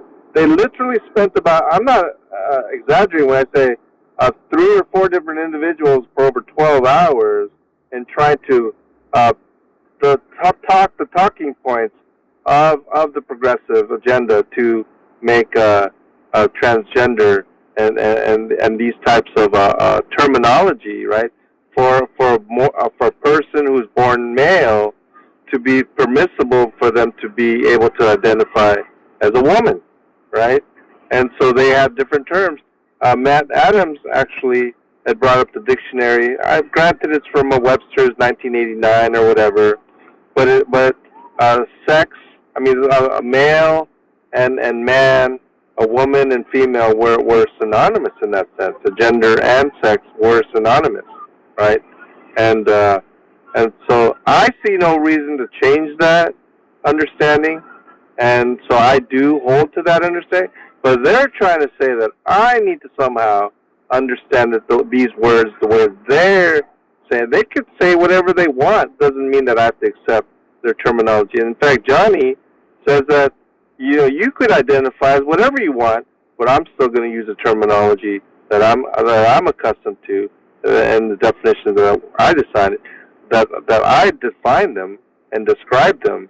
I think there's an agenda for Johnny to be forced to change his mind and the usage of the words he uses. That's to me. If they're engaging in the agenda game, right? So, like, let's say, okay, here, let me give you a definition, right? Sex is usually categorized as female or male, but there's variation in biological attributes that comprise sex and how those attributes are expressed or distributed. Gender refers to socially constructed roles, behaviors, expressions, and identities of girls, women, boys, men, gender diverse people, okay?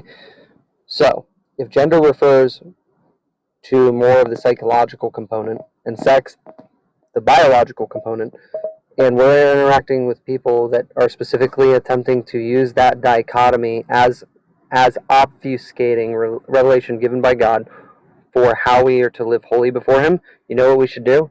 We should literally just consistently use gender as they use sex, and use sex as they use gender. Just intentionally mix it up, and just let them screech and yell every single time that you just don't. Well, exactly. Well, that's what Johnny does. Yeah, exactly. This is what I'm going to continue. I don't do it, but Johnny does. Yeah, I'm going to continue to do it. I'm not going to be. I think the attempt is to bully someone into submission by trying to shame you, call you transphobe, this and that and the other, as if to suggest I'm afraid of that. I'm not afraid of that. But look, this is why I do not try to convince them. If you want to believe Jesus is a transgender, go ahead and believe it. Because to me, I think your foolishness should be on display for everyone to see and laugh at. Go ahead and believe it. I'm not going to try to convince you otherwise. But John, you remember the other day when I asked you, do you feel sorry for atheists? And I explained to you why I do not. Well, today is an example of why I do not. You know what happened to me, Johnny? This has happened years ago, and it was a discussion on homosexuality. And what I said was, playing on words a little bit, I said that I lack the belief that homosexuality is morally acceptable, right? And I might have even said that the claim that homosexuality is morally acceptable. Now that caused so much anger, Johnny, that they doxed me, they called my home, they called my friends, they called my employees, all these people that were associated with my Facebook account. They actually came to my store, that kind of a thing. They put negative reviews. They try to affect my livelihood, Johnny, right? They try to sue me, all these things, all because I said I lack the belief that homosexuality is morally acceptable, right? Now, as far as you, it reminded me what you said earlier, that has all these people on you. You said, I'm skeptical of the claim of squishy or something, right? And that was worded very similarly to the way I did, and as you can see, that's just making people go berserk. Well, I find it amazing that in the other room, the atheist room, I was in the audience. I was in the chat. I never came on stage. Probably never will, just because. But they were. I think Squishy was talking and all of this transgender stuff, and I just said in chat, I'm skeptical of Squishy's claim. That's what I said. Of the gender claim. I got booted from the room. It's funny, the same people that boot me from the room for saying I'm skeptical of Squishy's gender claim want to come in here and talk about transgender because they're skeptical of I guess, Christians saying that Jesus is not transgender. It's very ironic and fascinating that, you say something about transgender, you're gone. But hey, let's start a room talking about Jesus and transgenderism. How about that, Christians? I mean, you know what? Just imagine if I said I'm skeptical of the claim that Jesus is transgender. There's just going to be an uproar, pandemonium, right? Chaos. It's ridiculous. Well, what did I say that? I'm skeptical of the fact that anyone came to your store or called your house off that Facebook site. I think. Oh yeah, that definitely happened. It's well documented, Francesco. The guy even called from like Norway or something, long distance, just to call my store. That was just one of them. Yeah, I don't know if you remember Nadie or not, but she was very provocative in her own right, of course. But people doxed her, found out her information, and they were, according to her, they were phone calling her, pretending to be me, and being sexually nasty to her, all because she spoke against the LGBT and other things. And wait a minute, and it's like, but didn't they go after you personally, Johnny, as well? Oh, I've been doxxed, and I've had death threats. Right. I've had people threaten to I break into my house and steal that. my guns and all this stuff. I've had all that too, man. And I just come to expect that, you said something that is, I thought was very salient to do when you talked about when you come into these atheist rooms, you have to realize you're going into the jungle, and you should expect jungle activity and behavior amongst the inhabitants of that jungle. And that's exactly right. If you're going to go in these atheist rooms, you need to realize where you're going. This is what they like to do. Now, not all of them, of course, but just collectively, that environment this is what's going to happen to you. My point to other people is I hope you're not surprised at what you're seeing. In other words, what do you expect? Really, what do you expect? We're talking about you guys believe in things that I know for a fact are false. Yeah, well, what I'm saying is this. So that's the cool story, dude. But what I'm saying, Johnny, is that with respect to the scripture says, right, it actually says they will hate you because they hated me first, right? Scripture warns us about the hostility that people have right up there with God, that then, they know right? that Right up there with God. Right. So my point is... One thing I'll add, John, over here is... Let him finish. Hold on a second. Let John finish. Just one more sentence. All I'm saying is that there ought to be no surprise from the Christian anyway if they go into a place. They would be naive if they expect anything otherwise. Because you guys are so persecuted.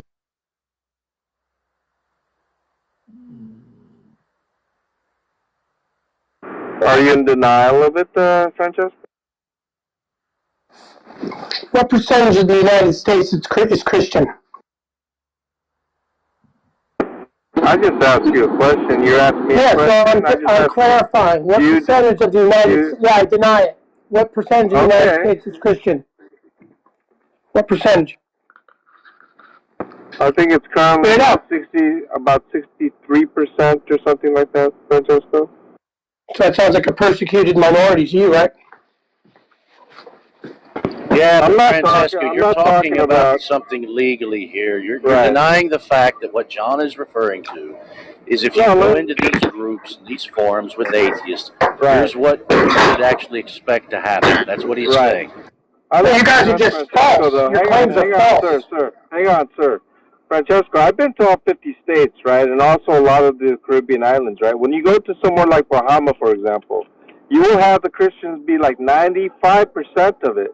And I know some atheists from the Bahamas, in fact, and they tell me how they are persecuted. I believe them, right?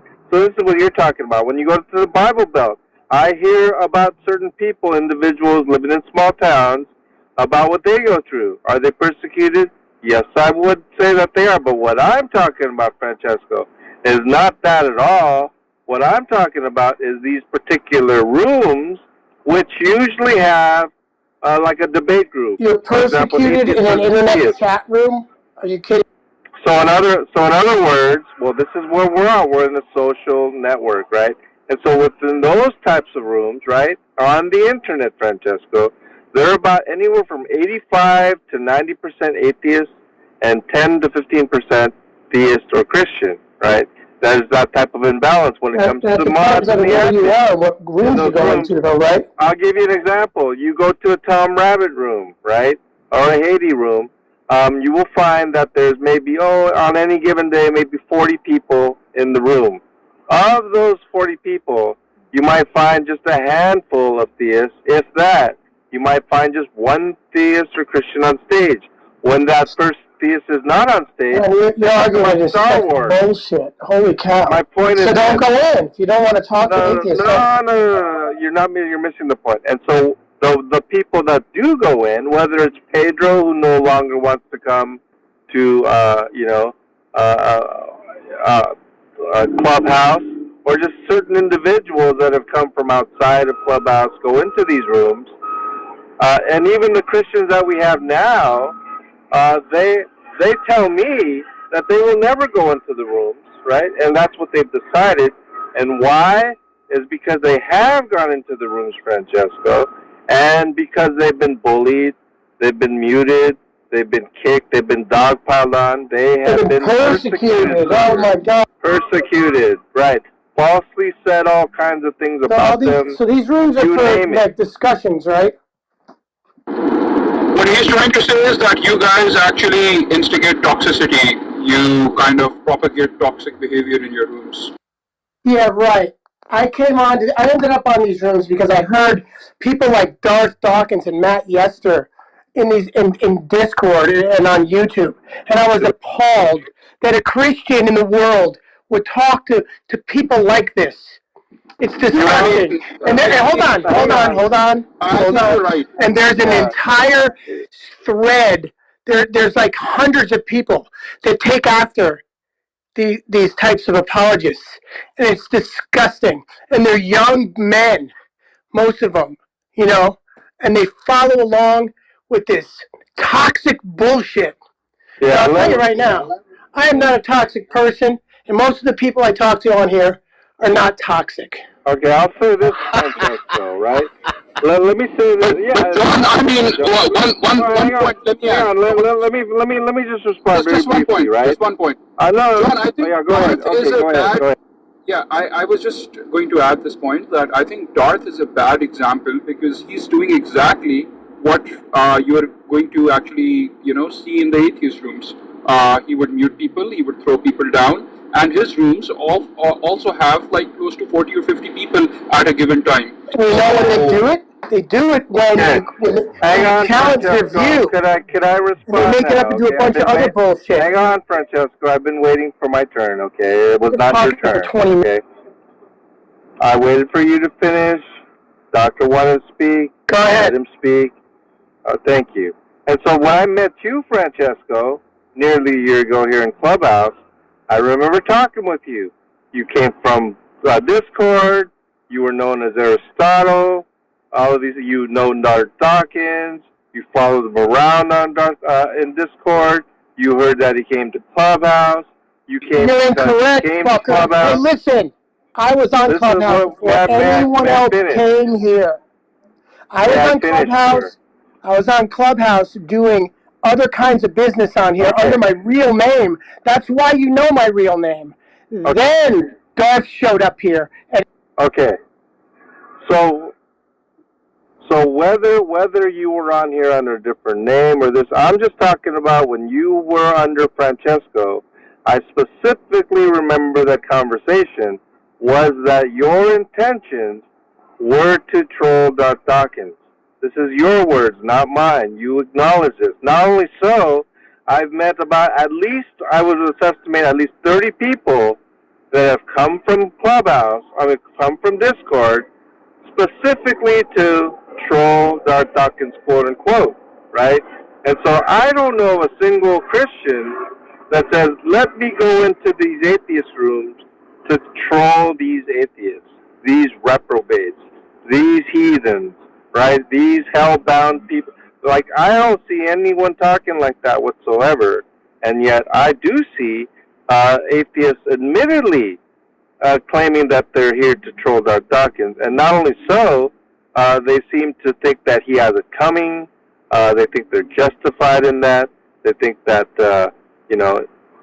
what I'm saying is, as far as intentions go, to me, at least as far as Darth Dawkins goes, and the phenomenon that of all these people coming to the clubhouse, that's certainly the exact motivation that they're claiming. Yeah, a note of moderation here, Francisco. I'll bring you back up, buddy. This is James's room. He wants the theme to be, PG rated. So attacking John with what you just said, I think that's outside the bounds of what James wants. So, being that you just got here, this is sort of a warning. I'm bringing you back up, but just be a little more cognizant of the environment that you're in. Did he have poor word choice, Johnny? Because I'm so used to it, I didn't even notice it. Maybe you did, as a mod. Yeah, he called you F-U-C-K-E-R. Yeah, I swear. Oh, okay. Yeah, I didn't even see. I don't even notice it because it's just like I'm just so used to that type of language. So now you know, Francisco. You can continue, sir. So I'll tell you what my exact story was. Right, I heard Darth on YouTube, and I couldn't believe the way he was treating people, and I knew I needed to find this guy. I found him, had a conversation with him. And when I realized that there was just no real, like he didn't really have conversations, then I started to troll him, right? And then I noticed that there was a lot of people, all the people that I had seen talk to him on Discord. And one of the reasons why I stuck around is because there's no atheists in my life world. Everyone is Christian. So it gave me a community, right? So that was great. I came on to Clubhouse from a different situation. I got invited here by someone from a composer-songwriter group. I got invited here and I was on here. I wasn't using it that much, but I was coming on here for a weekly Nashville meeting. And then I saw Darth and people start to pop up, right? So I was like, I was concerned about showing up with my real name, but I couldn't really resist, and I don't really care really that much at all, obviously. Some people recognize my name, my voice, and I confessed to who I was. I wasn't trying to be trolling anybody, but Darth hasn't allowed me to really speak with him since Discord. He's blocked me on here. He kicks me out of rooms, so I haven't talked to Darth in actuality in a long time. I'm on here because, well, curious. Every now and then I hear him talk, and I don't know. I don't obviously that much because I don't make sock accounts. I don't do that kind of shit, right?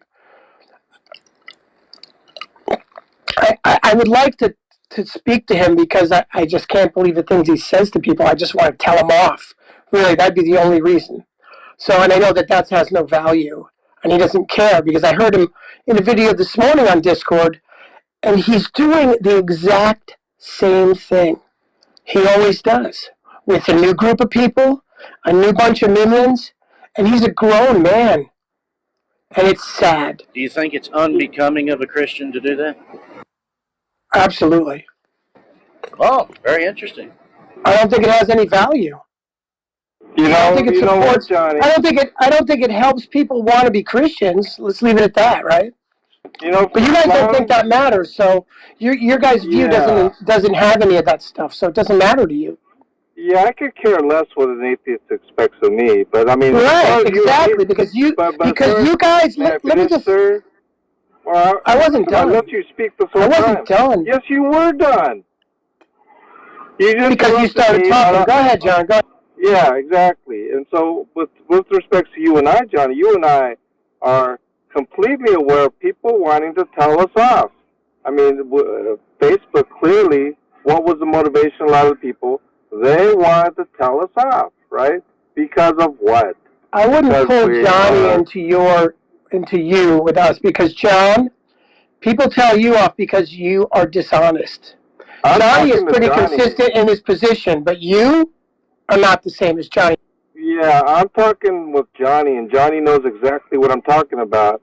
And Johnny was the number one guy in the list in a group called Trolling the Trolls, in a list of about 30 people who was targeted to be mass reported so that this account got removed. Yeah, I don't doubt that happened. Number two guy. I happen to be the number two guy, and because I'm aware of all this information, that Johnny was public enemy number one. Yeah, but that's not on here, John. Yeah.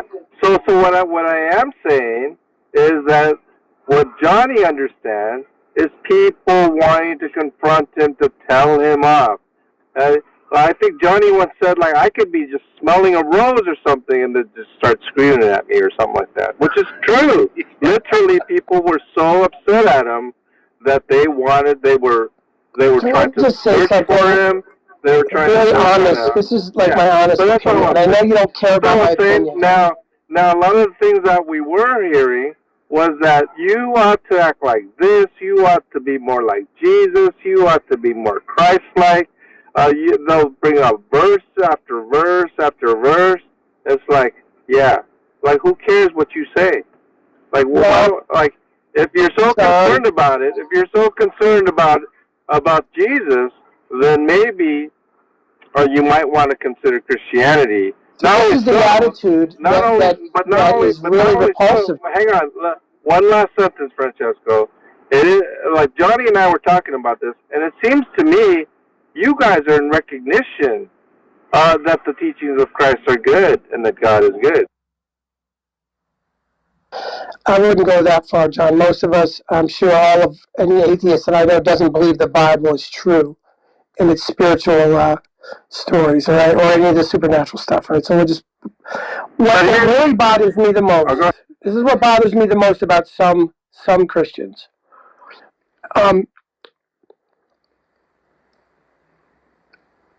That you claim to know God, that you claim to know the mind of God, right? And it is so obvious that no one can actually know that. And that is actually scriptural, right?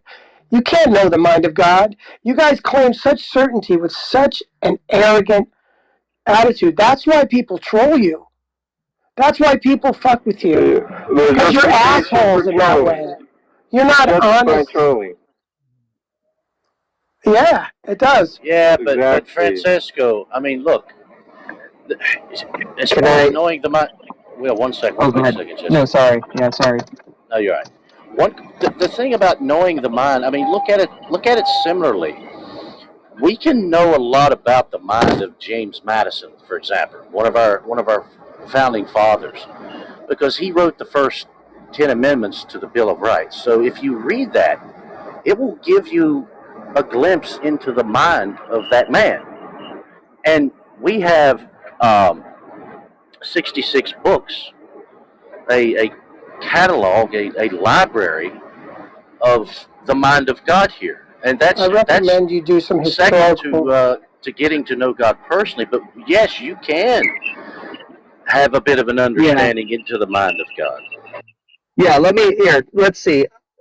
Francisco, the thing that frustrates me is when unbelievers want to come to Christians and say that it's so patently false according to your own book, right? What you believe is obviously false according to your own book.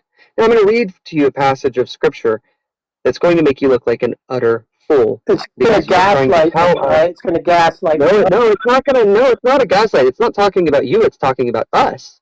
The claim that you made about us, that Johnny just commented on, is obviously and patently false. Clearly, you have not read your Bible in decades and decades because you have no idea what Paul says on this subject. Okay, this is Paul speaking out of 1 Corinthians. He says, "These things of God these things God has revealed to us through the Spirit. For the Spirit searches everything, even the depths of God. For who knows a person's thoughts except for the spirit of that person, which is in him? So also, no one comprehends the thoughts of God except the Spirit of God. Now we have received not the spirit of the world, but the Spirit is who is from God, that we might understand the things freely given us by God.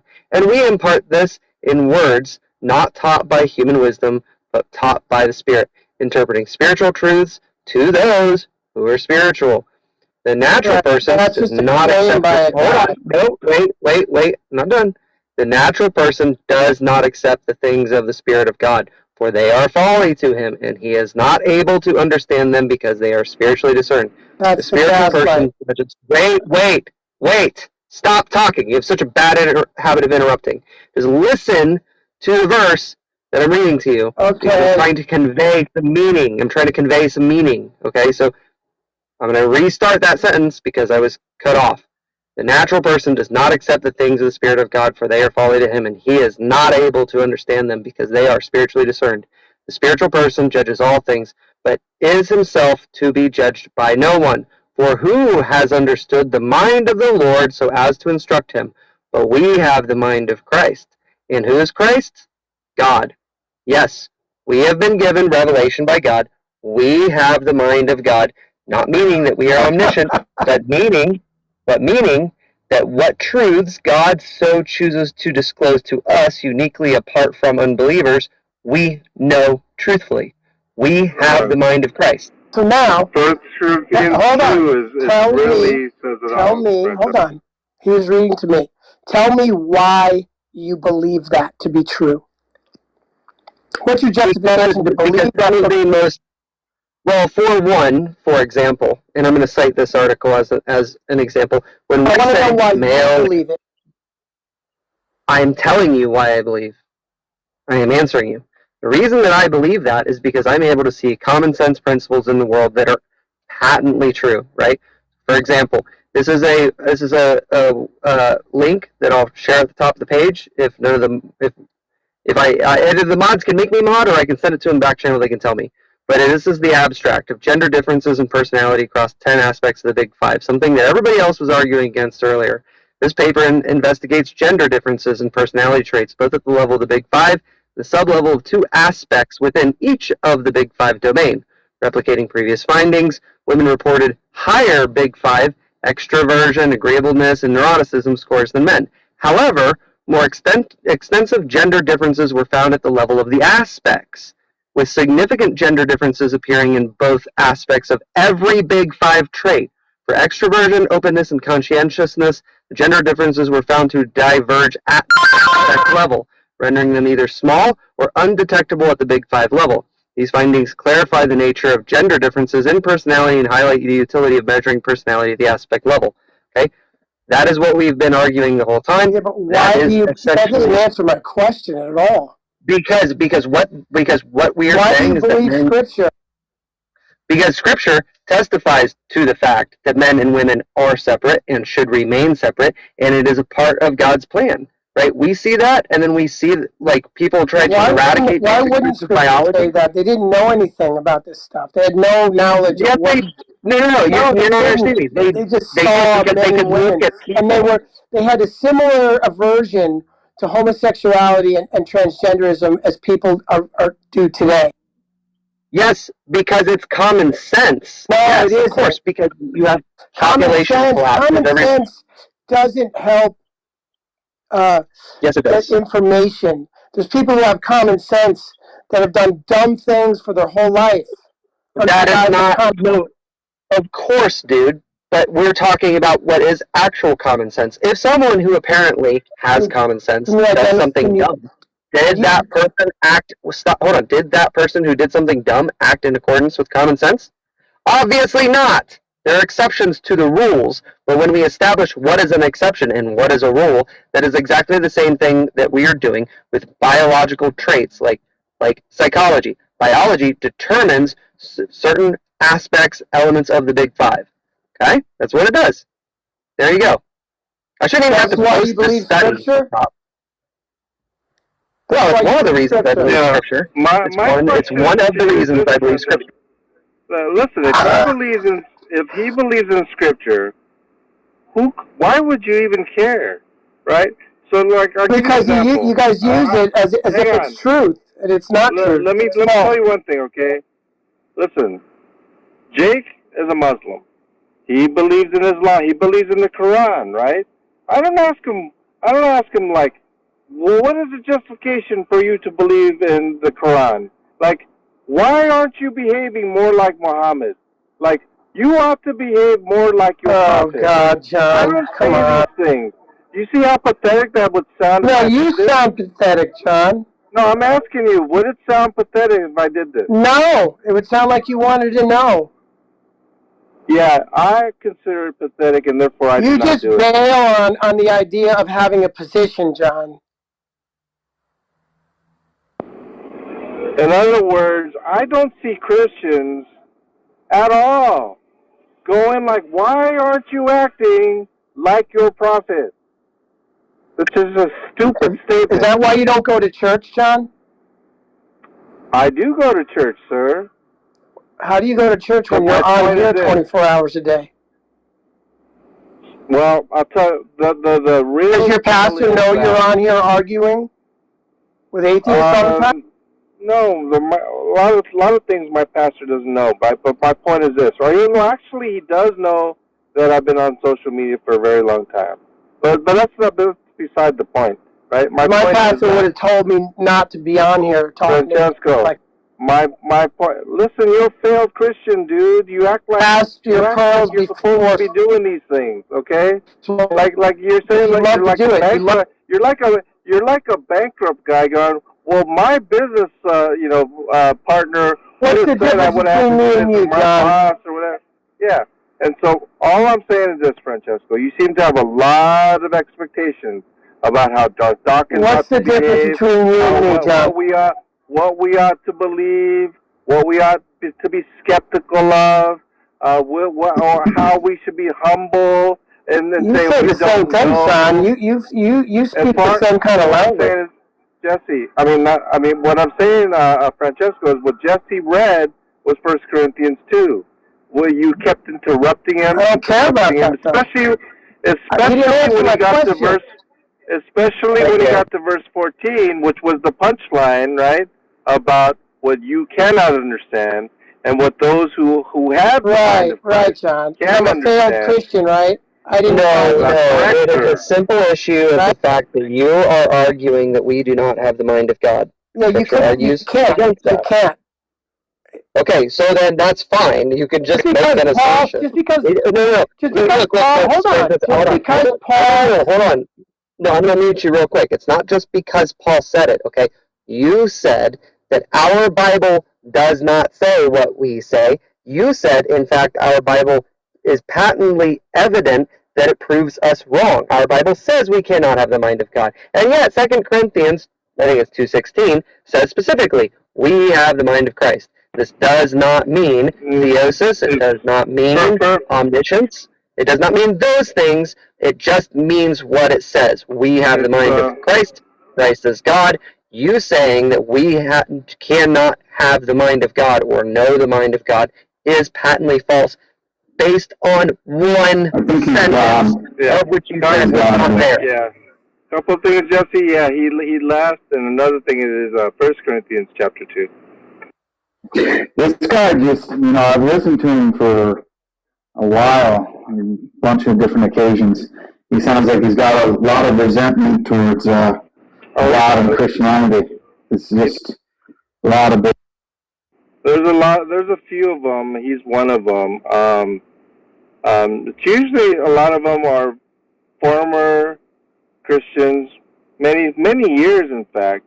But if you really listen to them, they were hyper-religious, right? They were extremely zealous.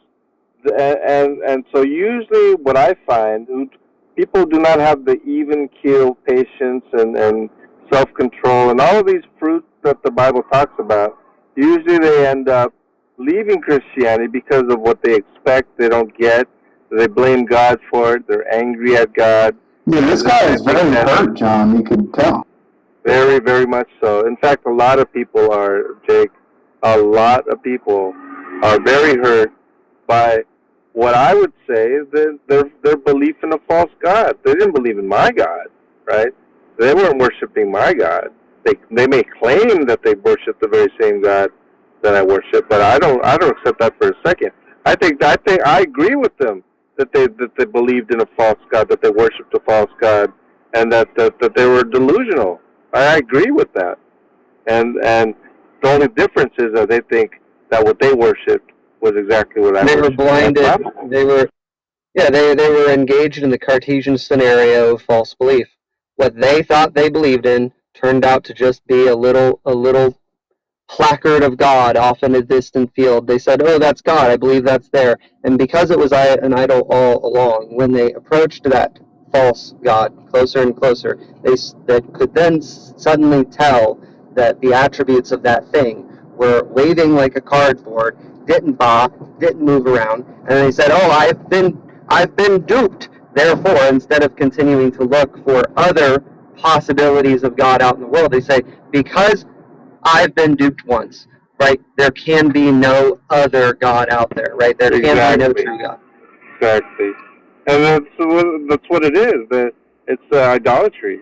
They were worshiping an idol, a false god. That's what they're still looking for, though. I mean, here's the thing. They keep saying, well, we want proof of this. We want you to prove God to us and all these things. I think it was Leibniz, because I wrote about him. I should remember it. I think it was Leibniz, or maybe it was Bonhoeffer, one of the two, that said a God that allows you to prove his existence would be an idol. They're still looking for an idol.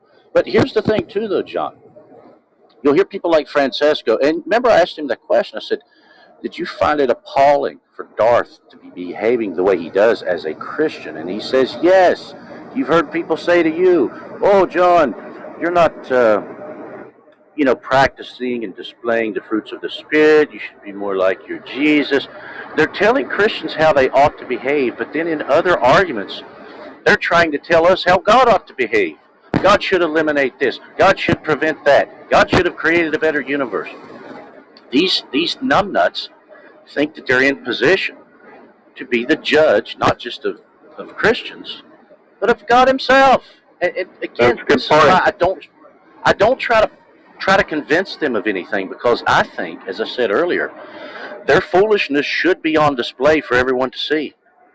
Go ahead and believe Jesus was a transgender. Go ahead and believe you could do a better job than God can. Go ahead and believe that God actually created you to be smarter than He is. If this is the type of foolishness that's going to come out of your mouth, then just go ahead, let it come out of your mouth so people can look at you and laugh. Now, here's the thing about this. We were asking yesterday about, do we feel sorry for the atheists and things like that. Now, Jake is absolutely correct. Francesco has a lot of hurt, right? A lot of it is caused by his own sin, granted. It's not like someone wronged him without him playing a role in that. But when you see guys like, like Delano, for example, there's another example. Clearly he was religious and was hurt by it. Jeff Trimble's another one. I mean, the list goes on and on and on of people who are Gus. Now, I mean, all those guys, they're just very hurt, and this is what the result of it is. Yeah, like I talked to Jeff Trimble about the low Christology of Mark and priority, right? And I'm like, he's telling me, well, Mark had a low Christology. You just read some of the narratives out of Mark, and clearly the narrative interpolation is where he describes what the people said, where Jesus walks on the waters. Like, what kind of man is this, right? They look at him and they're like, what kind of a man walks on water by his own authority? Rhetorical remarks like that are, who can forgive sins but God alone? Of course, Jake, we aren't going to agree with this. That's fine. Nonetheless, these people are parroting arguments, just like Francisco did, right? Where he says, your own Bible says you can't have the mind of God. And then I just read, all I do is say the words that are all on the page out of the Bible. You have the mind of Christ. Yeah, and then it's like, do you not even realize that we just refuted that position? I can just read Mark, and your position can be refuted, because what they want to do is they want to parrot arguments that sound good, literally just until you go read the actual content of what they're citing as an evidence against us. It is the most hypocritical, absurd, and infuriating thing. One of the things that Francesco says is, how can we determine that? And so, one of the things that he and Jeff Trimble used to say, how can we know that? And it got to the point where so much absurdity, with at least with Jeff Trimble, was starting to say that I don't know I exist. In other words, like, and that went on. He's since changed that position, but there's a lot of positions that need to be changed with that, such as the presupposition of himself existing, things like that. Whether his John, I haven't seen him since that day. Remember when we were having that conversation? I haven't really seen him on much since that day. That's kind of true, but I think he'll be back. I mean, I don't think he's the type to, just because he you know what? I mean, I think he was drinking a little bit on that weekend, which he often does on the weekend, and he had a lot of issues. Yeah, and he had a lot of issues with me in terms of he just wanted to vent. I forgot exactly what his grievance was. Oh, no, I think because I was saying something about him, and that I wasn't sure about a position of his, when he's claiming that I knew that he changed his position, but I was talking about something else, and he's just very angry. Yeah, I mean, the way I look at it is, a lot of these rooms are just, not just here, but Facebook too. There's a certain, like Francesco said, it provides some sort of social support, right? It's like a social support group. It's like therapy for them, in a sense, that they can find like-minded people, and they can talk about how Christians or Christianity hurt them. And when they do come across other Christians, they represent the resentment that they have toward God and toward Christianity, the religion in general, and toward Christians in general, and they just take it out on us. And it's okay. For me, it's okay because I get it.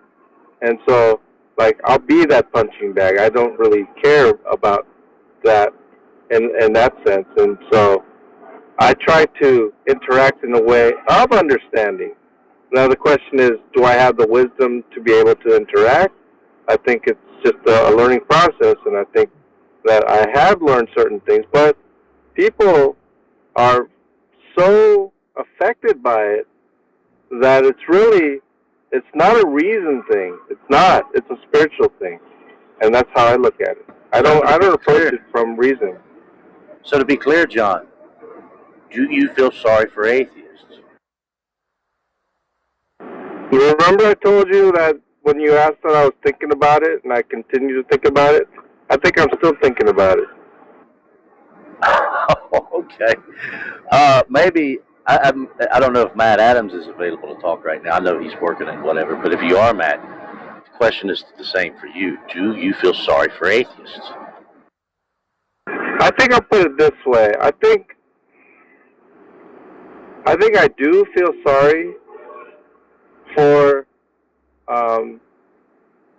like, them being in a situation that they are clearly behaving in manners that have consequences, and they're reaping the fruits of those consequences. But do I feel sorry for the justice that they're rightly receiving? In that sense, I can't say, like, no. I mean, it would have to be that I think that there is justice there. And so in that sense, why would I feel sorry for justice being carried out, in a sense? I don't feel sorry for him. How did I know you would answer it that way? But as I said, John, I think in order to feel sorry for people, you have to sort of see them as a victim. And that's why I don't think I can feel sorry for atheists, because I believe in order to do so, I would have to see them as victims, and I don't. That's just like, can a person be a victim of their own selves? I don't know. I don't know about that, because if that's the case, then no one would ever really deserve any sort of comeuppance, because they are just simply a victim of their own selves. So I don't know if I could really go along with that. That's the condition of original sin, though. You are condemned based upon your own choices. Your nature condemns you. That is correct. But should I feel sorry for someone simply because that is the case? No. No. Well, that's like earlier, just that listening to that whole conversation about whether Jesus is transgender or not. Oh, my it just seems so unnecessary to me. What if a Christian would just simply say, yeah, okay, so Jesus is transgender. Jesus doesn't hate transgenders. Is that going to increase the likelihood that you're going to become a Christian? Because I guarantee you in 2 or 3 weeks from now, the very same people opening up these rooms will make the claim that Christianity is homophobic and the Bible is homophobic and transgenderphobic and all of that. So they're going to completely toss that argument to the side and go back to talking about how bad the Bible is. And you notice how Francesco was judging Darth not being a Christian by using the standard of Jesus Christ. Every time an atheist does this, they're acknowledging that the standard of Jesus Christ is good. And because they have no other standard outside of that. It's always, we judge a Christian by Jesus Christ. Well, when you judge a Christian by Jesus Christ, we're going to look pretty bad because Jesus is perfect. But you are implicitly acknowledging that that is a good standard and that is a good standard for society. And often they'll just come right out and admit this. Skylar Fiction has been one of them. I've seen Bishop. Identifies himself as a Satanist. He has admitted that the teachings of Jesus Christ is very beneficial and a good standard for society. So the problem with the atheists is they have no standard to judge anyone except for Jesus. Well, exactly, because if they operate consistently with their lack of standard, they are going to actually be consistent as Jack Angstreich is, where he says that morality is simply a normative endeavor. Whatever is moral is what I desire to pursue, right? So there is no objective grounding or other objective basis for saying, for example, well, apart from Christ, of course, for saying one thing is good or bad. It's just entirely relative, and that's something that Rhodey does well. He's saying that it's relative. Sure, doesn't go much further than that. And so all they can do is say, look, you Christians, according to the purported standard you have, you're hypocritical. And then we get into the weeds with them, and then it's just obviously shown that it's not the case. Yes, indeed, we should judge. Paul says, you, Romans 2:1, right, you, Jews who do the same thing, have no right to judge. But what does he say right prior to that? Individuals who commit such sins, such as homosexuality or transsexuality or what have you, including sins that we ourselves commit, like lust or covetousness, we deserve to die, right? So not only are we consistent where we agree that we violate the law, we're consistent in the fact of saying that the law refers to the one who is the supreme subjective standard of all things. It is God alone, by his nature, that determines who can judge what and why that judgment means anything at all. Amen. Yeah, I think atheists and liberals, they've done it too. But I think there's just a huge disservice they're doing, especially with this transgender thing about, well, is a woman really a woman? What does a woman mean? What does it mean to be a man? If that just simply continues down that path, that slippery slope, I believe, which Scripture does talk about, there's going to come a time where, right will be considered wrong, wrong will be considered right, but that slippery slope is going to eventually become where people can't decide what is true at all. What is true? Everything is just, subjective, open to interpretation, whatever you want it to mean. That's just mass confusion. And it really is going to be, I agree, but it's just going to get worse. It's going to delve further into this chaotic state where nobody can really decide on anything. Well, it does get worse. I mean, right now you have a group of people who are pretending that they're serious about this argument, right? And that it deserves some sort of attention. I don't think, even though I was in the room, I certainly was not to participate in the discussion. They were just, the arguments that they've had in the past several weeks and months are just completely fabricated. None of them are serious. There's no philosophical papers on it. They're just twisting things, trying to play with words. They're really trying to be creative in perverting the truth. And this latest example is no different than all the previous attempts. It just makes it look so. Well, and that's exactly the case, right? So, like, for example, we were identifying distinctions, like gender distinctions according to sexual biology, right? And like I said, you and me said, we were like, oh, well, one of them is that women wear skirts. Of course, I knew they were going to bring up the issue of, what is it, Scotland, where they wear kilts, is that it? And right. But the issue is that men, apart from Scotland, I mean, you might be able to say in Rome, what's the robe they would wear in Rome, right? Whatever. So apart from those two instances, like by and large, across the whole span of human history, men do not wear skirts. Okay, well, why is that? Well, I don't know. But then Haiti comes around and she wants to play the causal game and act like, okay, so since I don't wear skirts, I'm not a woman, right? And it's like, no.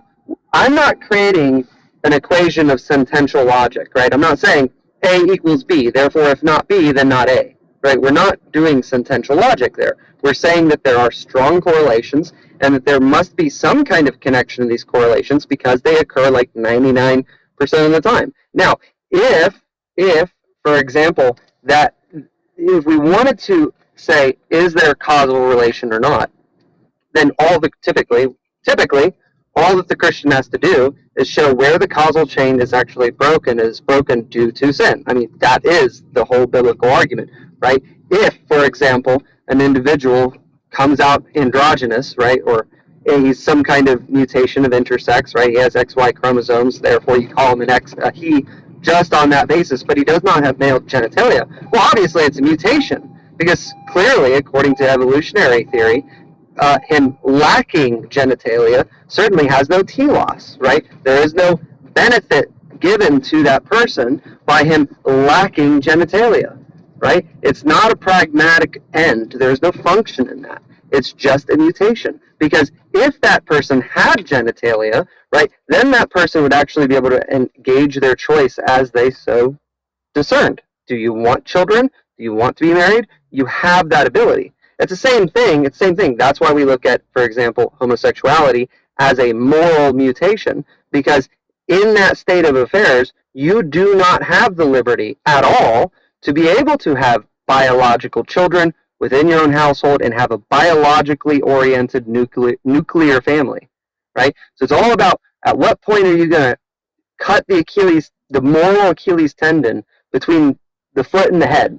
Where do you want to go, right? If you cut that tendon, you can't go where you wanted to go by your own choice. You're looking at something that could serve a good end, and you say, I don't want that, right? But according to God's telos, right, and we know this because it's corresponding to 98% of the time, people have genitalia respective to their chromosomes because it's designed intentionally in creation.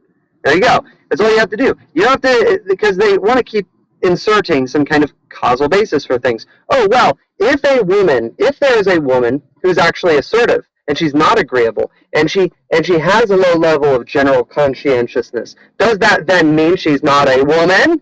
No, of course not. Because what bodies are, specifically concerning their procreative organs, right, is that bodies are a mutable attribute given to the person that is essentially his soul. Right? So if you want to talk about essential attributes of the person, well, you can't do so apart from just saying that he is spiritual, that he's immaterial, that he is a potential infinite, that will live on into eternity, either under God's grace or God's wrath, right? That's as far as you can go concerning essential attributes of the person. But they want to not grant Christians their premises of saying that we are an ontological duality. We are soul and body. This is why the body will be resurrected, but albeit resurrected in a state that is not conformed to the fall of this planet. Right? That's why you can say, for example, that the body has procreative organs. It's anticipatory, under God's providence, that we have procreative organs, lest, under his judgment of death concerning sin, we cease to exist, right? All these things are connected. Being able to make teleological change between these different doctrines is highly valuable. And the only way that the atheist or the unbeliever has any ability whatsoever to argue back to God is specifically to say that those teleological chains between doctrines or concepts or attributes of beings, whatever, that they do not exist. They don't look at the world as an integrated whole, although it is, because if they do, they have to profess the existence and sovereignty of God. Okay? That is wrong. It is dumb. I just think that whole issue is so dumb. It gives me a headache entertaining it, listening to others talk about, oh, Johnny, well, what's the difference between a man and a woman? Oh, okay, I came to Clubhouse today to try to explain to some people what a woman is and what a man is. Really? Really? This is absurd. It's almost like reading a data report that says most rapists are committed by, most rapes are committed by men in comparison to the other way around. So what does that mean? Yeah, what does that mean? Well, that's just what the consensus thinks that they are. Did they actually ask these people if they identify as men or not? What do you mean? I mean, this is the type of stuff where I just think you should look down on that person. This is where I have a little bit of a supremacy issue. I do think there are times where you should just look down on people and ignore them because of their absurdity. Don't try to explain it. Oh, well, let me have a conversation with you, sir, and explain to you the difference between a man and a woman. No, I'm just going to look down on you. I'm sorry. You're not, it's not worth getting in an argument about. Were you here in that discussion with the guy Null, Johnny? And later on with that other guy? Oh yeah, the pie guy. Yeah. The pie guy, exactly. And so, very late into the discussion, there was a final admission, not by him, but some other guy after him who was taking up his torch, so to speak. He was admitting that he exists and that he didn't always exist. And so the real part that he really was not wanting to do was say that he began to exist. And it was like even the atheist. And I think Jake kind of said it best. He says, like, it was in response to one of the questions. It was such a simple question, and he was thinking, right? He was thinking for about like 10 seconds, and he was like, "Dude, like, you should not get into philosophy. Some people should not get into philosophy. Like, you're like one of them." And it was like really like some people just think way too much on just some of the most simplest of things. That even the atheist, like the Troyer and other people were just like going like, come on, like, you know, like, what are you even talking about, you know? Because it's just, I think philosophy has a problem in the sense that if you do think too much, that you lose the simplicity of what's obvious and what's plain, and you complicate matters where there's needs no complexity. I think philosophy is meant to simplify things in a sense of providing some sort of truth, which is simple in essence. And I just think that these people that were, I don't mean to say like these people in a negative way, but the people that we interact with are a little bit, these particular people have an overemphasis on not only just philosophy, but in some sort of like sophistry. Clearly there's an intention to just obfuscate, make opaque the simple truth. And sometimes the simple truth is just God. Well, see, I mean, in doing so, they evidence the own proof of the soul, right? If they want to act as if like a lot of these gender constructs, these constructs of gender, right, for example, are malleable or mutable or so on, blah, blah, blah. I mean, we can basically say, yeah, sure, they are, because the soul exists, and the soul is not gendered. Sure. Okay, because the expression of God's character was parsed out at the point of the body, not at the point of the soul. So if they want to say, okay, well, these are just biological, they're just social constructs, right? Biology actually is not causal for certain sexual attributes, or they would say gender attributes. Okay, then I ask, how is that the case? Why? What is the causal principle then? Why do we find specifically a majority of males expressing a certain criteria of attributes and females another criteria or list of attributes, right? Why is that? They're just going to say at that point, well, we just don't know, right? It's just indeterminate, right? There is no causal element for the way that we see things. It's like, okay, well, you're just complaining about us giving you a construct that actually makes sense, and in the way of you doing it seems like you're proving our position. At least that's what it sounds like to me. So I don't know what's going on, but largely a lot of these discussions are just intended to just be an issue or a point of mockery. Yeah, that's where I'm a bit intolerant and impatient with that type of stuff. And, I was saying it last night too. I don't mind answering questions, but if you're just coming here to argue with me and to just vent and tell me how much you don't like God and how the Bible is a bunch of hooey and all of these things, well, you know what? This is not a therapy session for you people. I'm just not saying, hey, I'm opening up my doors, all you atheists with your grievances. Just come in and tell me how much you don't like God, how much you don't believe in God and all this stuff. I actually don't care what someone doesn't believe in. I don't care if you don't like cheesecake, or that you don't swim, or you don't go to the beach. I don't care if you don't play baseball. I also don't care if you don't believe in God. Hey, I don't believe in God. What do you think about that? Well, have a nice day. What do you think about that? But that's the problem with atheists. They actually don't want you to tell them to have a nice day. They want you to argue with them. They want you to debate with them. They're not satisfied with themselves being atheists. No, they want to try to have you convince them, Johnny. That's what they want, right?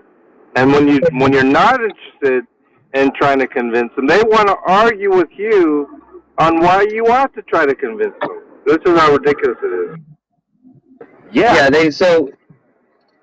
Did you, Johnny, or John, anyone, did you guys download that paper I shared last night? The Sutanto? No. The author's last name is Sutanto. It's the Neo-Calvinism account. Yeah, Neo-Calvinism or something like that? No, I didn't download it. Yeah.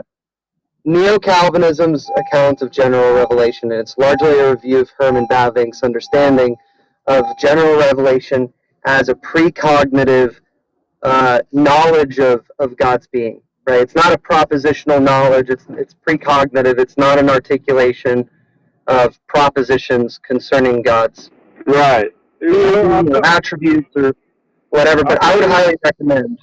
Now, I actually have secular peer-reviewed papers, Jesse, with regard to like theism being intuitive, right? Being a predisposition. These are the words they use, and no, it's not it's not rationally derived. It is innate. Yeah, well, that's where the reason I bring this up is because, I agree it's innate. I'm not ignoring you. I'm just saying, yes, exactly. And one of the reasons I'd really recommend Johnny specifically read this paper, because the paper, as it represents Herman Bavinck and Johann Bavinck's position, his nephew, position on for example, when we say, God exists, and they say, how? And we say, we don't know how, but we know that God exists, and we know that you know that God exists. That paper is basically it's an articulation in explanation. It's an explanation of the how in that sense. Yes, that's why those conversations go that way, basically. But as far as Scripture is concerned, it seems simple to me. We know because God has made it's plain to us because God has made it plain to us, and it's manifest in the things that are made. I think. Yeah, but that's but they're going to say it's manifested in the things that are made, and then they're going to assume, probably as well as you, because we just have that, we tend to think about how, but if that how is an unthinkable how, right, then you are engaging in a category error of knowledge. You're saying that the unpropositional how can be, or the non-propositional how can be propositionally described. Right. That's a category. So that's why reading a paper like this is very helpful, at least it was for me. I finished it last night because it is a very articulate expression of things that you're going to want to say in conversation, because typically we're just going to lean on the side of, well, I need to explain how, because, why? Because I naturally assume, given the light of man's natural reason, that it is something that is explainable or can be propositionally derived, or something like that. But this kind of a paper was very good. Herman Bavinck, man, 18th century Dutch theologian, man, he's reformed on point. Like, I'm telling you guys, take the time, sit there, read the paper. It's very good. Very, very good. Send it to me in the back channel, Jesse? Now, I actually had this conversation with Jack, whether this knowledge is justified or whether it's acquaintance knowledge, right, which is not justified based upon one's experiences and so forth. However, what I was claiming that it's actually both, and so kind of like there is a justified truth in that sense, and there's also something that is also intuitive, and that's the way I argued it. I'm interested to know how the person you're referring to. Yeah, I'm a little more blunt. I'm like, look, when you're asking me, well, how can I know that, there is a God? Well, again, I just look at it from a perspective that's described in Romans 1:20. Yeah, God has made it known to you. End of story. It's really, it is really end of story. See, here's the thing, though. I harp on this a lot, and I'll probably always harp on it, I guess. But to me, there are some things that are just not debatable. They're just not, at least to me. And Romans 1:20 is one of them. I would never say you're without excuse, but you know what? That's debatable. No, it's not debatable. God is real, but that's debatable. No, it's not. Jesus Christ rose from the grave, but you know what? That's debatable. No. Well, is it debatable? Why or why not? Right? They ask you how. Do you suppose that there is a how? Right? And if there is not a how, why is that the case? Well, I can right? give So a it's not theological answer to that. Of course, I don't mind answering things theologically, but when it comes to someone that wants to try to draw someone into a debate, because here's the adverse of that, I believe. When a Christian is speaking authoritatively, by the way, when it comes to things that are self-evident, you actually don't have to prove anything that's already self-evident. But nonetheless, of course, people will contend that it's really not self-evident. But my point is, when a Christian speaks authoritatively, based on what God has revealed and has said and has made plain and clear, they want to challenge that authoritative position. They want you to think, well, you really can't be speaking authoritatively because it's really debatable. Well, what happens? When you start getting in a debate about it, you're agreeing with them. Yep, you're right. It is debatable, so let's have a debate about Romans 1:20. I'm not going to do it. I'm not going to do it. You either accept it or you don't. And if you don't, I'm okay with that. I'm okay with you not accepting it. I'm not one of these people that thinks, you don't accept it? Well, I need to do something about it. No, I don't. I don't have to do anything about it. You don't accept it? Have a nice day with your unbelief. You're right in everything you say. I would just challenge, you know where I'm challenging you on. My challenge to you would be, okay, you just accept it, okay, but do you know why you accept it, right? That's the issue. And okay, why do you accept it? It's a theological explanation. What if and you're part of that theology, that doctrine of election, because we can't not accept it. It is And irresistible. what if Christianity had no doctrine of election, no doctrine of sovereignty? That's a hypothetical that is not possible in reality, Jesse. I don't entertain those. I'm not. Hold on, Jesse. Wait. Hold on a second. Hold on a second, Mr. Palm. I'm not talking. You know my style on these hypotheticals that I do not believe are even possible in reality. I don't entertain them. So to ask me, hypothetically, what if there was no doctrine of election? I would have to entertain, okay, there's no doctrine of election. No, I actually you don't believe that. You don't say that. You don't Well, say, you're going to if you're going to entertain that hypothetical. Yeah. No, you don't, because hypothetically, okay, for example, could God have chosen not to create? Yes, of course, because you're not going to restrict God to saying that God does not have freedom of the will, that he could not have chosen not to create, right? That is a hypothetical that you do engage in, you have to engage in, and if you don't, you're not Christian, because you don't believe in the free sovereignty of God. Yeah, but look, I mean, we can have that discussion, I guess, but, you know, I'm a bit of a necessitarian in some ways. But when someone asks me a hypothetical question, these are my terms, though, Jesse. I mean, even if they're not yours, okay, fine. You have your prerogatives. Okay, fine, whatever. But for me, I want to stay in the bounds of where I am in reality. If it's a hypothetical that does not exist in reality, hey, Johnny, you know, what happens if you were elected president? What do you think? The hypothetical literally does exist in reality, literally as a hypothetical. Yes, it does, as a hypothetical. It's not actual, though. What I'm saying is, I know, but if it were actual, it wouldn't be hypothetical. But to entertain the hypothetical, I'm hypothetically actualizing it. It becomes absurd, actually. No, no. Yes.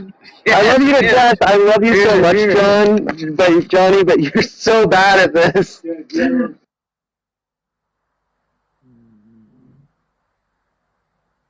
Hypotheticals are hypotheticals. Non-hypotheticals are non-hypotheticals precisely because they're actual. There's a genetic difference between them. Or a categorical difference between them.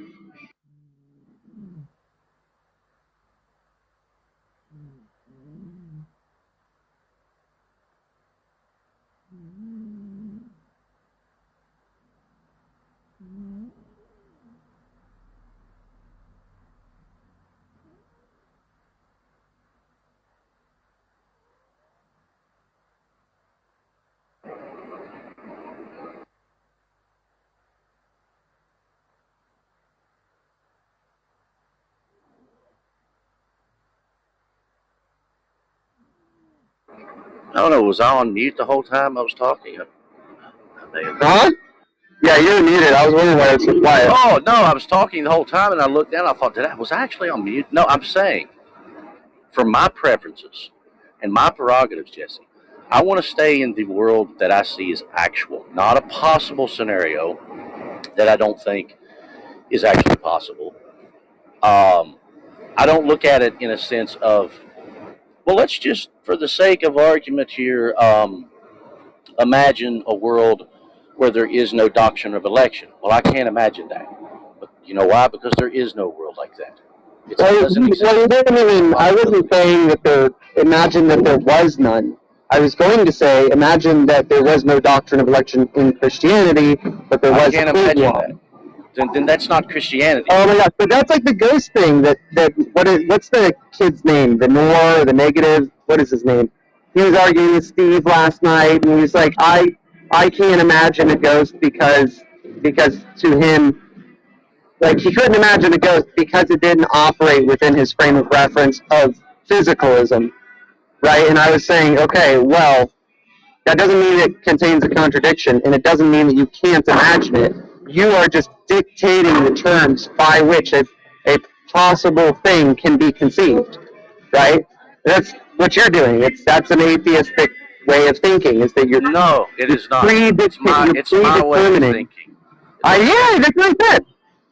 But it's not an atheistic way of thinking. It doesn't derive from atheism. I don't think it does. For me, I do think it does. It really.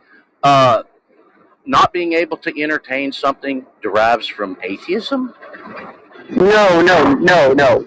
Not being able to engage hypotheticals as they exist in reality, because hypotheticals exist in reality as abstract concepts. They're just hypotheticals, right? Because you cannot engage them where everybody else can. That's an atheistic way of thinking, because you're predetermining what you're allowed. This is the same thing as I see it. This is the same thing when people say, is it logically possible, Johnny? Oh, that's a philosophical type of approach. Something can be logically possible in a sense of, does this particular statement contradict? But although something can be logically possible, it doesn't necessarily mean it is therefore actual. I just simply want to stay in the actual world. But nobody's arguing that. We agree. Look, there can be logically possible things. It doesn't mean it's actual. I agree. If you want to entertain hypotheticals like that, Jesse, go ahead. For me, I'm just not interested. It doesn't even matter. For example, what would be the point? It's similar for someone to engage in something. They're like an atheist wants to try to put a theistic hat on for a moment, or they want to do some sort of internal critique and whatever. But at the end of the day, it's like, well, but it doesn't really matter. I don't believe in God anyway. Okay, then why are you really trying to argue this? Just for the sake of trying to show some contradiction, as if to think, if you were to accept that it's not a contradiction, would you now become a Christian? No, you wouldn't. So it's sort of pointless to me. Well, it's not about winning an argument of persuasion. Like, nobody had. No, I'm not making the argument, which I think you're assuming I am by saying what you did, that in order to engage in logical possibilities, my intention must be to persuade my atheist interlocutor. No, of course not, right? Vice versa, okay, if we engage in logical possibilities, the reason that Christians can and do is because they own the field on logical possibilities. Logic is an abstract entity that exists even if no human minds existed, because logic is the thought of God, right? This is our domain. This is not their domain, right? So you refusing to engage in those kinds of things, you're like, it's almost like Esau giving up his philosophical inheritance to Jacob. Like, this is a gift given to you by God. God owns logic. You do engage it. You just don't engage it in propositional form. Like, you just say, well, my overt allegiance to logic, I'm not going to admit my overt allegiance to logic. I'm just going to be implicitly align myself with logic because you have to, because you believe in God. You just don't say it or engage with it overtly. Yeah, I'm just not really interested. I just want to stick to the sola scriptura. Here's what the Bible says. I'm not going to really entertain, well, what if the Bible didn't say it, then what do you think about that, Johnny? No, here's what the Bible says. You either accept it or you don't. If you want to ask some questions that would demand a theological response, okay, fine, I don't have a problem with that. But getting involved in all of these different debates and discussions, and you're wanting, I'm not speaking to you, Jesse, I'm speaking over your shoulder to whomever, but you want to get involved in all of these debates and this minutia and these discussions and what if, and what about that? Well, what do you think about a world where there's no God and all of these things? It's like, I'm not thinking about a world where there is no God. I live in the world where there is a God, and there's never going to be a world where there is no God. So here's what the reality is. If you want to talk reality, fine. If you don't accept Scripture, fine. And that is it for me. That is really, it's very simple. It is extremely simple. And I've said this before too. How would you argue with a person, or I don't want to say argue, but how would you confront or engage a person that may have 30 minutes to live? If you engage them differently than a person that you think has 20 more years to live, why? I would look at it, I would engage the person that has 20 years to live exactly the same way as a person that I thought only had 30 minutes to live. That's the lane I stay in.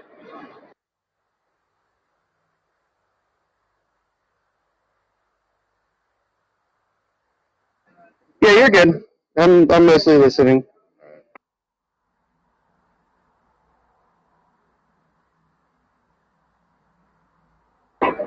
Yeah, I mean, to each our own. You like the philosophical discussions. I get it. You know, that's something you enjoy. Whatever. Okay, have fun with that. It's just I'm like, I'm just uninterested. I'm really uninterested. And when I listen to it a lot, there's times I'm like, good Lord, how do these people not have headaches after this? How do you not have a headache after listening to all this shit? Can you say that again? And the bantering and all of that. You can listen to the replays, Mr. Palm.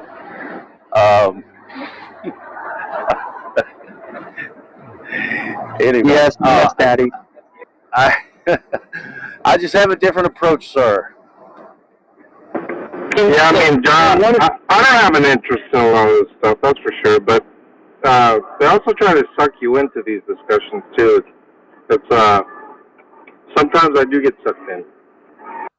Well, one of the ways you don't get a headache with these things is that you, best you can, understand this. The more, I mean, like, for example, Jack was not understanding. He thought that teleology was strictly an element of volition, right? And in one sense, it is, right? But he didn't understand how Christians conceive of it's. So, for example, because he is a atheist or unbeliever, he thinks that volition only extends as far as the human being. Therefore, volition or prescriptive God's or prescriptive will at all cannot be assigned to non-volitional entities like a tree. Well, they can in the sense that God is a volitional agent and God tells the tree what to do, and because the tree is not a volitional agent, the tree does exactly what God tells the tree to do, right? But because he doesn't have that area or spot in his worldview for divine command, right? Because he just doesn't assume that there is any necessary being with volition. He cannot apply the concept of teleology to these trees, and that's what, or to trees, to rocks, to gravity, whatever. And so, if you listen carefully enough and you learn kind of like those elements of philosophy, then you're just able to see a little bit more clearly, and you don't get a headache from the things. Like, you still do, just because people are stupid and annoying, but it's not for a lack of understanding. Yeah, I mean, I get it, but like you say, it's to each their own. I mean, if you enjoy that stuff, I mean, fine. That's just not my. It's just not my thing. I mean, it's just.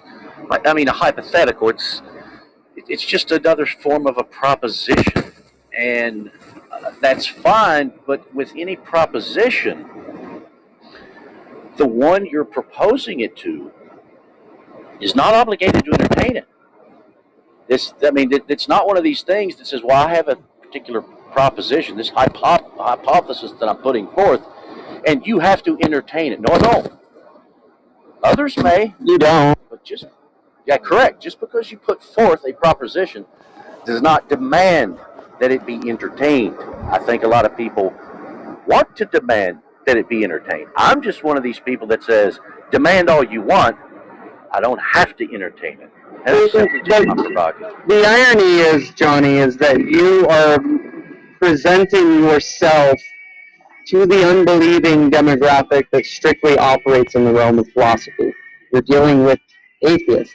You're not being like a scriptural expert, right? And then going to the arena of Eastern Orthodox or Roman Catholicism and debating them on the tenets of doctrinal theology.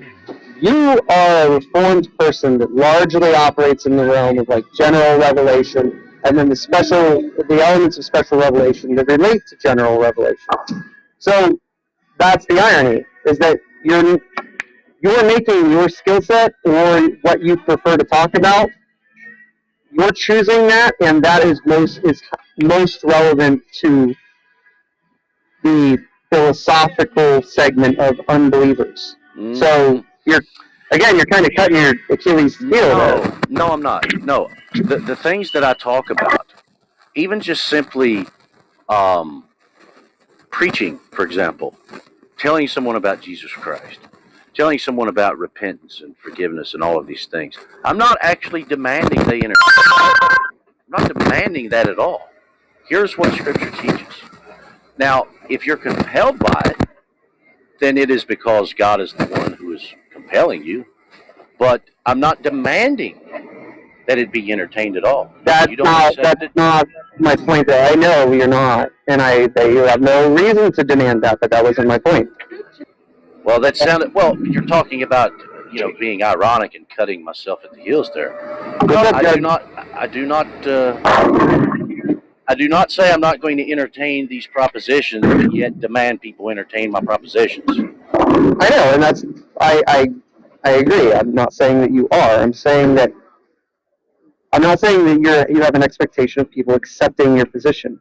I'm saying that what your skill set is, or what you are applying your proclamation of the gospel to, is a demographic that operates in the philosophical realm. So instead of advancing your skill set, let's say you could be, if you wanted to preach to Eastern Orthodox, Roman Catholics, maybe Buddhists, or some other, literally almost any other segment of the global population, other than strictly atheists, you would be able to advance and grow and nurture your skill set in something that doesn't require you to engage hypotheticals like that. You could just be scripturally acute, right? You could just be theologically robust. Those things you would have access to, and that would grow your skill set as you engage with those populations. Yet, this is one of my slight criticisms of John, is that you guys are engaging a population that is highly philosophical, and yet you reject a lot of the philosophical tradition of believing Christians, right? Like, you say, there's no need for it. Like, you mentioned Leibniz. Or say, the paper by Sutanto I have pinned above, maybe Bavinck, all these the philosophy, R.C. Sproul, John Calvin, those people who engage philosophy, they do so because they're reacting to people in the Enlightenment that give doubts. Well, your audience are the children of like John Locke, the separation of faith and rationality. Okay, but Bavinck didn't do that. Bavinck leaned into the studies of this area so that he could effectively communicate with them with just like you, without the expectation of actually persuading anyone, without saying anybody has to believe what they have to believe. Yeah, but this is what I'll say about Johnny. To me, this is what he's saying, and I actually largely agree with what he's saying. He's saying, I'm picking my own lane, right? He says, you could stay in your lane if you want, but you're not going to drag me into your lane. You could come to my lane if you want to. Right. But the point is this also, with respects to Johnny, there are people that do engage with Johnny on where Johnny's coming from. And I do get comments like Lucas Sheard, everyone here knows him. Now, what he says to me is that when he listens to Johnny, he says that he's the single most person that would compel him to Christianity, and he says the reason he says it is because of the conviction by which he speaks in an uncompromising way. He says that's very attractive. And so that's kind of not a philosophical reason. It's not some sort of deduction. It's just, this is how he sees it. So I guess what I'm trying to say is that he has his strengths, and he just seems to be wanting to go with it. Look, I agree. Everything that Johnny said and everything that you have said, I'm agreeing with, right? I'm talking about the things that you guys are not saying. That's why it's like, I think you almost got tunnel vision on this issue. You ready to play? Okay, we're doing teams? Okay. I'm talking about specifically what you guys are not talking about, right? Johnny is very charismatic in the sense of his confidence and that he has no shame in what he proclaims. Absolutely, cool. But you wouldn't consider that a skill set, right? Because it doesn't require any kind of education in the relevant field of discussion, right? It's just confidence. It's just a robust hope in God, right? It's literally just the process of Romans 5:4. Sure, you are now have confidence. Confidence does not equate to skill in the relevant field. I'm talking specifically about skill sets, right? Like, you know, but you don't know what you don't know, and if you're refusing to learn what you don't know, well, that's you cutting your Achilles tendon. Well, some people, I think what John is alluding to there, you know, some people have different tastes, of course. They may like your style, Jesse, but some people are attracted more to the one that simply believes in what he is saying. He is unashamed. He is unapologetic about it. He's forceful. He's authoritative, and that's it. And he's unwavering. People are attracted to that too. I'm just saying, I have no interest in trying to become skillful at engaging atheists. I'm not interested in doing that. Now, others may. That's fine. And I'll give you credit, Jesse. I mean, you are very eloquent and educated in your presentations. I'll call a spade a spade. That's obvious. I mean, no one would disagree with that, I don't think. But that's just your thing. For me, at the end of the day, no matter how skilled and eloquent I think I could attain, perhaps, I just don't see it as this is going to bring them to Christ. But that's how you see it as well, too, because we are both of the Reformed. So to me, it's like, I don't know. I don't see the great advantage of it for me. But if you do, brother, you do your thing. I see kind of Johnny as a guy that's going to throw the spear aside, throw the shield aside, and he's going to pick up his old slingshot, and he's going to go with that. He's good with it. That's how I kind of look at it. And people may say, dude, if you're going to go into battle, you need these things. But maybe he's not comfortable. I'm just comfortable with the word alone. Here's what the word says. And if you don't accept it, the word tells me why you don't accept it. It's really, I don't think it has to be as difficult as what people assume it is. And I don't think it has to be as confusing as what some people make it. Now, if Jesse wants to argue with those that are of that particular interest, then yeah, sure. But for me, that may be a very good analogy there, John. Here's the way I'm going to present myself. And you're not going to hear me say stuff like, well, God is real, but I could be wrong. There's a possible world where there's no God and all of that. I'm not doing any of that. Here's what the actuality is. Here's what reality is. You're going to die. There's no sense in arguing for me. Well, what if there's a possible world where you don't die? I don't care about that. You are going to die. I mean, that's the reality that I stay in. Arguing hypothetically that, well, what if you didn't? Not interested in that. You are. You're going to stand in judgment if you are unrepentant. It's going to happen. So there it is. How? Take it or leave it. And if you want to leave it, I'm fine with that. I'm not one of these people that says, "What do you mean you don't accept it?" Well, I've now got to get you to accept it. Or I got to try to persuade you to accept it. Nope. You don't accept it. Go have a nice day with your brain in a vat beliefs and your whatever. I don't care. Here's a verse, Johnny, that kind of reminds me of you. It's 1 Samuel 17:45, and it says, David said to the Philistine, "You come against me with sword and spear and javelin, but I come against you in the name of the Lord Almighty, the God of the armies of Israel, whom you have defied." And so basically, he's leaving it to God and God's terms, and that's like your phraseology, and that I could kind of get down with that type of a concept. Well, that's what I say all the time, John. You know, atheists, they want to argue hypotheticals, what ifs. They would say, well, I would believe if God did this, if God did that, here's what it's going to take for me to believe. All they're simply telling me is, hey, these are my terms, and I'm just going to respond to them by saying, I'm sorry, you've got the wrong God. Because if you're talking about my God, you don't get to God on your terms. It only happens on his terms. Now, if you don't like it, fine, don't like it. If you want to snivel about it, fine, go snivel about it. If you don't agree with it, fine, don't agree with it. God isn't seeking your opinion. God doesn't need your input.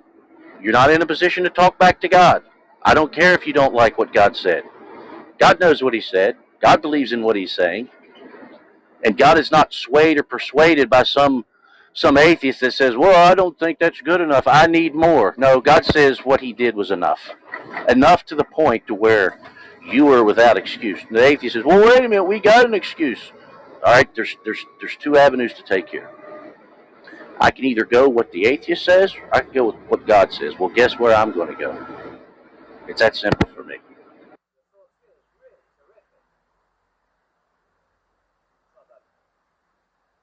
It's really an approach of, it's sort of like this. It's very blunt, but it's I often look at it as, you heard what I said. There's not an argument. Kind of a no-nonsense approach. It's a no-nonsense approach. It's like there's no asking why and all this stuff. It's like, you heard what I said. Now you have it. That's it. Take it or leave it.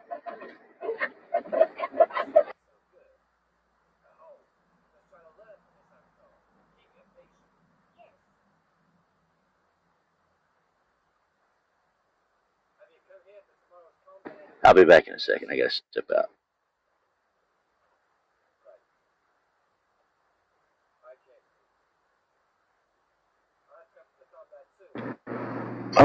Gavin, a friend of mine sent me a message, Taylor. He was wondering if you would want to do a tag team debate with another Christian friend of ours against, let me find the two names. It's against Jimmy from the Church of Heretics and the Raging Atheist. And the subject is, do atheists have faith? Oh my goodness. Raging Atheist can't debate at all. Like, he was on your channel before, James, and he's really bad. I think he even admits it too, though. Yeah, but Gavin, Taylor would like to get you, he said 8 p.m. Saturday. I was just trying to find out if that was Central, Eastern. But he would like you to be a mix of the team, Gavin. And then Taylor? Yes, then Taylor's been trying to get a hold of you, John Lee, because he wants to have you on. As a debate partner? What's or that? Something else. As a debate partner or just something else? Either bring you on to have a debate with somebody or just have conversations. On his YouTube channel? Yes, on his YouTube channel. With Ray? Ray passed away. What? Yeah, he passed away about a month ago. I hope it's not how I think it may be. He didn't take his own life, did he? No, he was... Okay. Poor guy was riding his bike to work and got hit by a truck. Oh, wow. Wow. The new show is in honor of him. It's called The John Spot. And is that why he says Prophet of John, Taylor? I saw... Yeah. I was going to ask him why he took on that sort of title. Yeah, that's why. I also I went back to some of the old conversations we had, and I found one where I was modding it. It was on one of Taylor's old shows. It was called Questions for Christians, and it was Johnny Haas debating Biff the fake faith healer, and so I put that on my channel today. Wow. Gavin, he says 8 p.m. Pacific time.